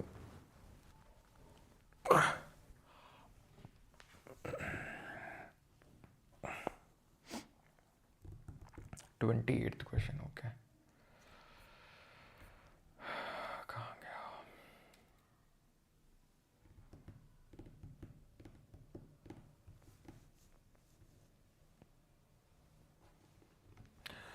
With reference to the India, consider the following events. Which of the financial inclusion? Which of the following events can be considered as steps to achieve financial inclusion? RBs, bank branches. हाँ, nationalisation को भी रखा जा सकता है उस sense में, तो इस सेंस में कि भाई हाँ, बैंक ने नेशनलाइजेशन इसीलिए किया था, राष्ट्रीयकरण, सो दैट कि बैंक्स का कंट्रोल होल्ड आ सके, जो बैंक्स प्राइवेट लोगों के हाथों में है, और बैंकिंग सर्विसेज उन लोगों को भी दी जा सके जो लोग बैंकिंग सर्विसेज से पिछड़ रहे हैं। बिल्कुल, ठीक है, तो 1 2 3 से कर लेना। बाकी ऑर्डर में अगर पूछेगा तो 3 देन 2, सॉरी 3 1 2 आंसर हो जाएगा अगर ऑर्डर पूछता है तो, लेकिन ऑर्डर यहाँ पूछा नहीं है तो खैर कोई नहीं। ओके, चलिए, थैंक यू एवरीवन, धन्यवाद, मिलते हैं कल, ठीक है, वीक की आखिरी क्लास में। Thank you. कल हम ख़त्म कर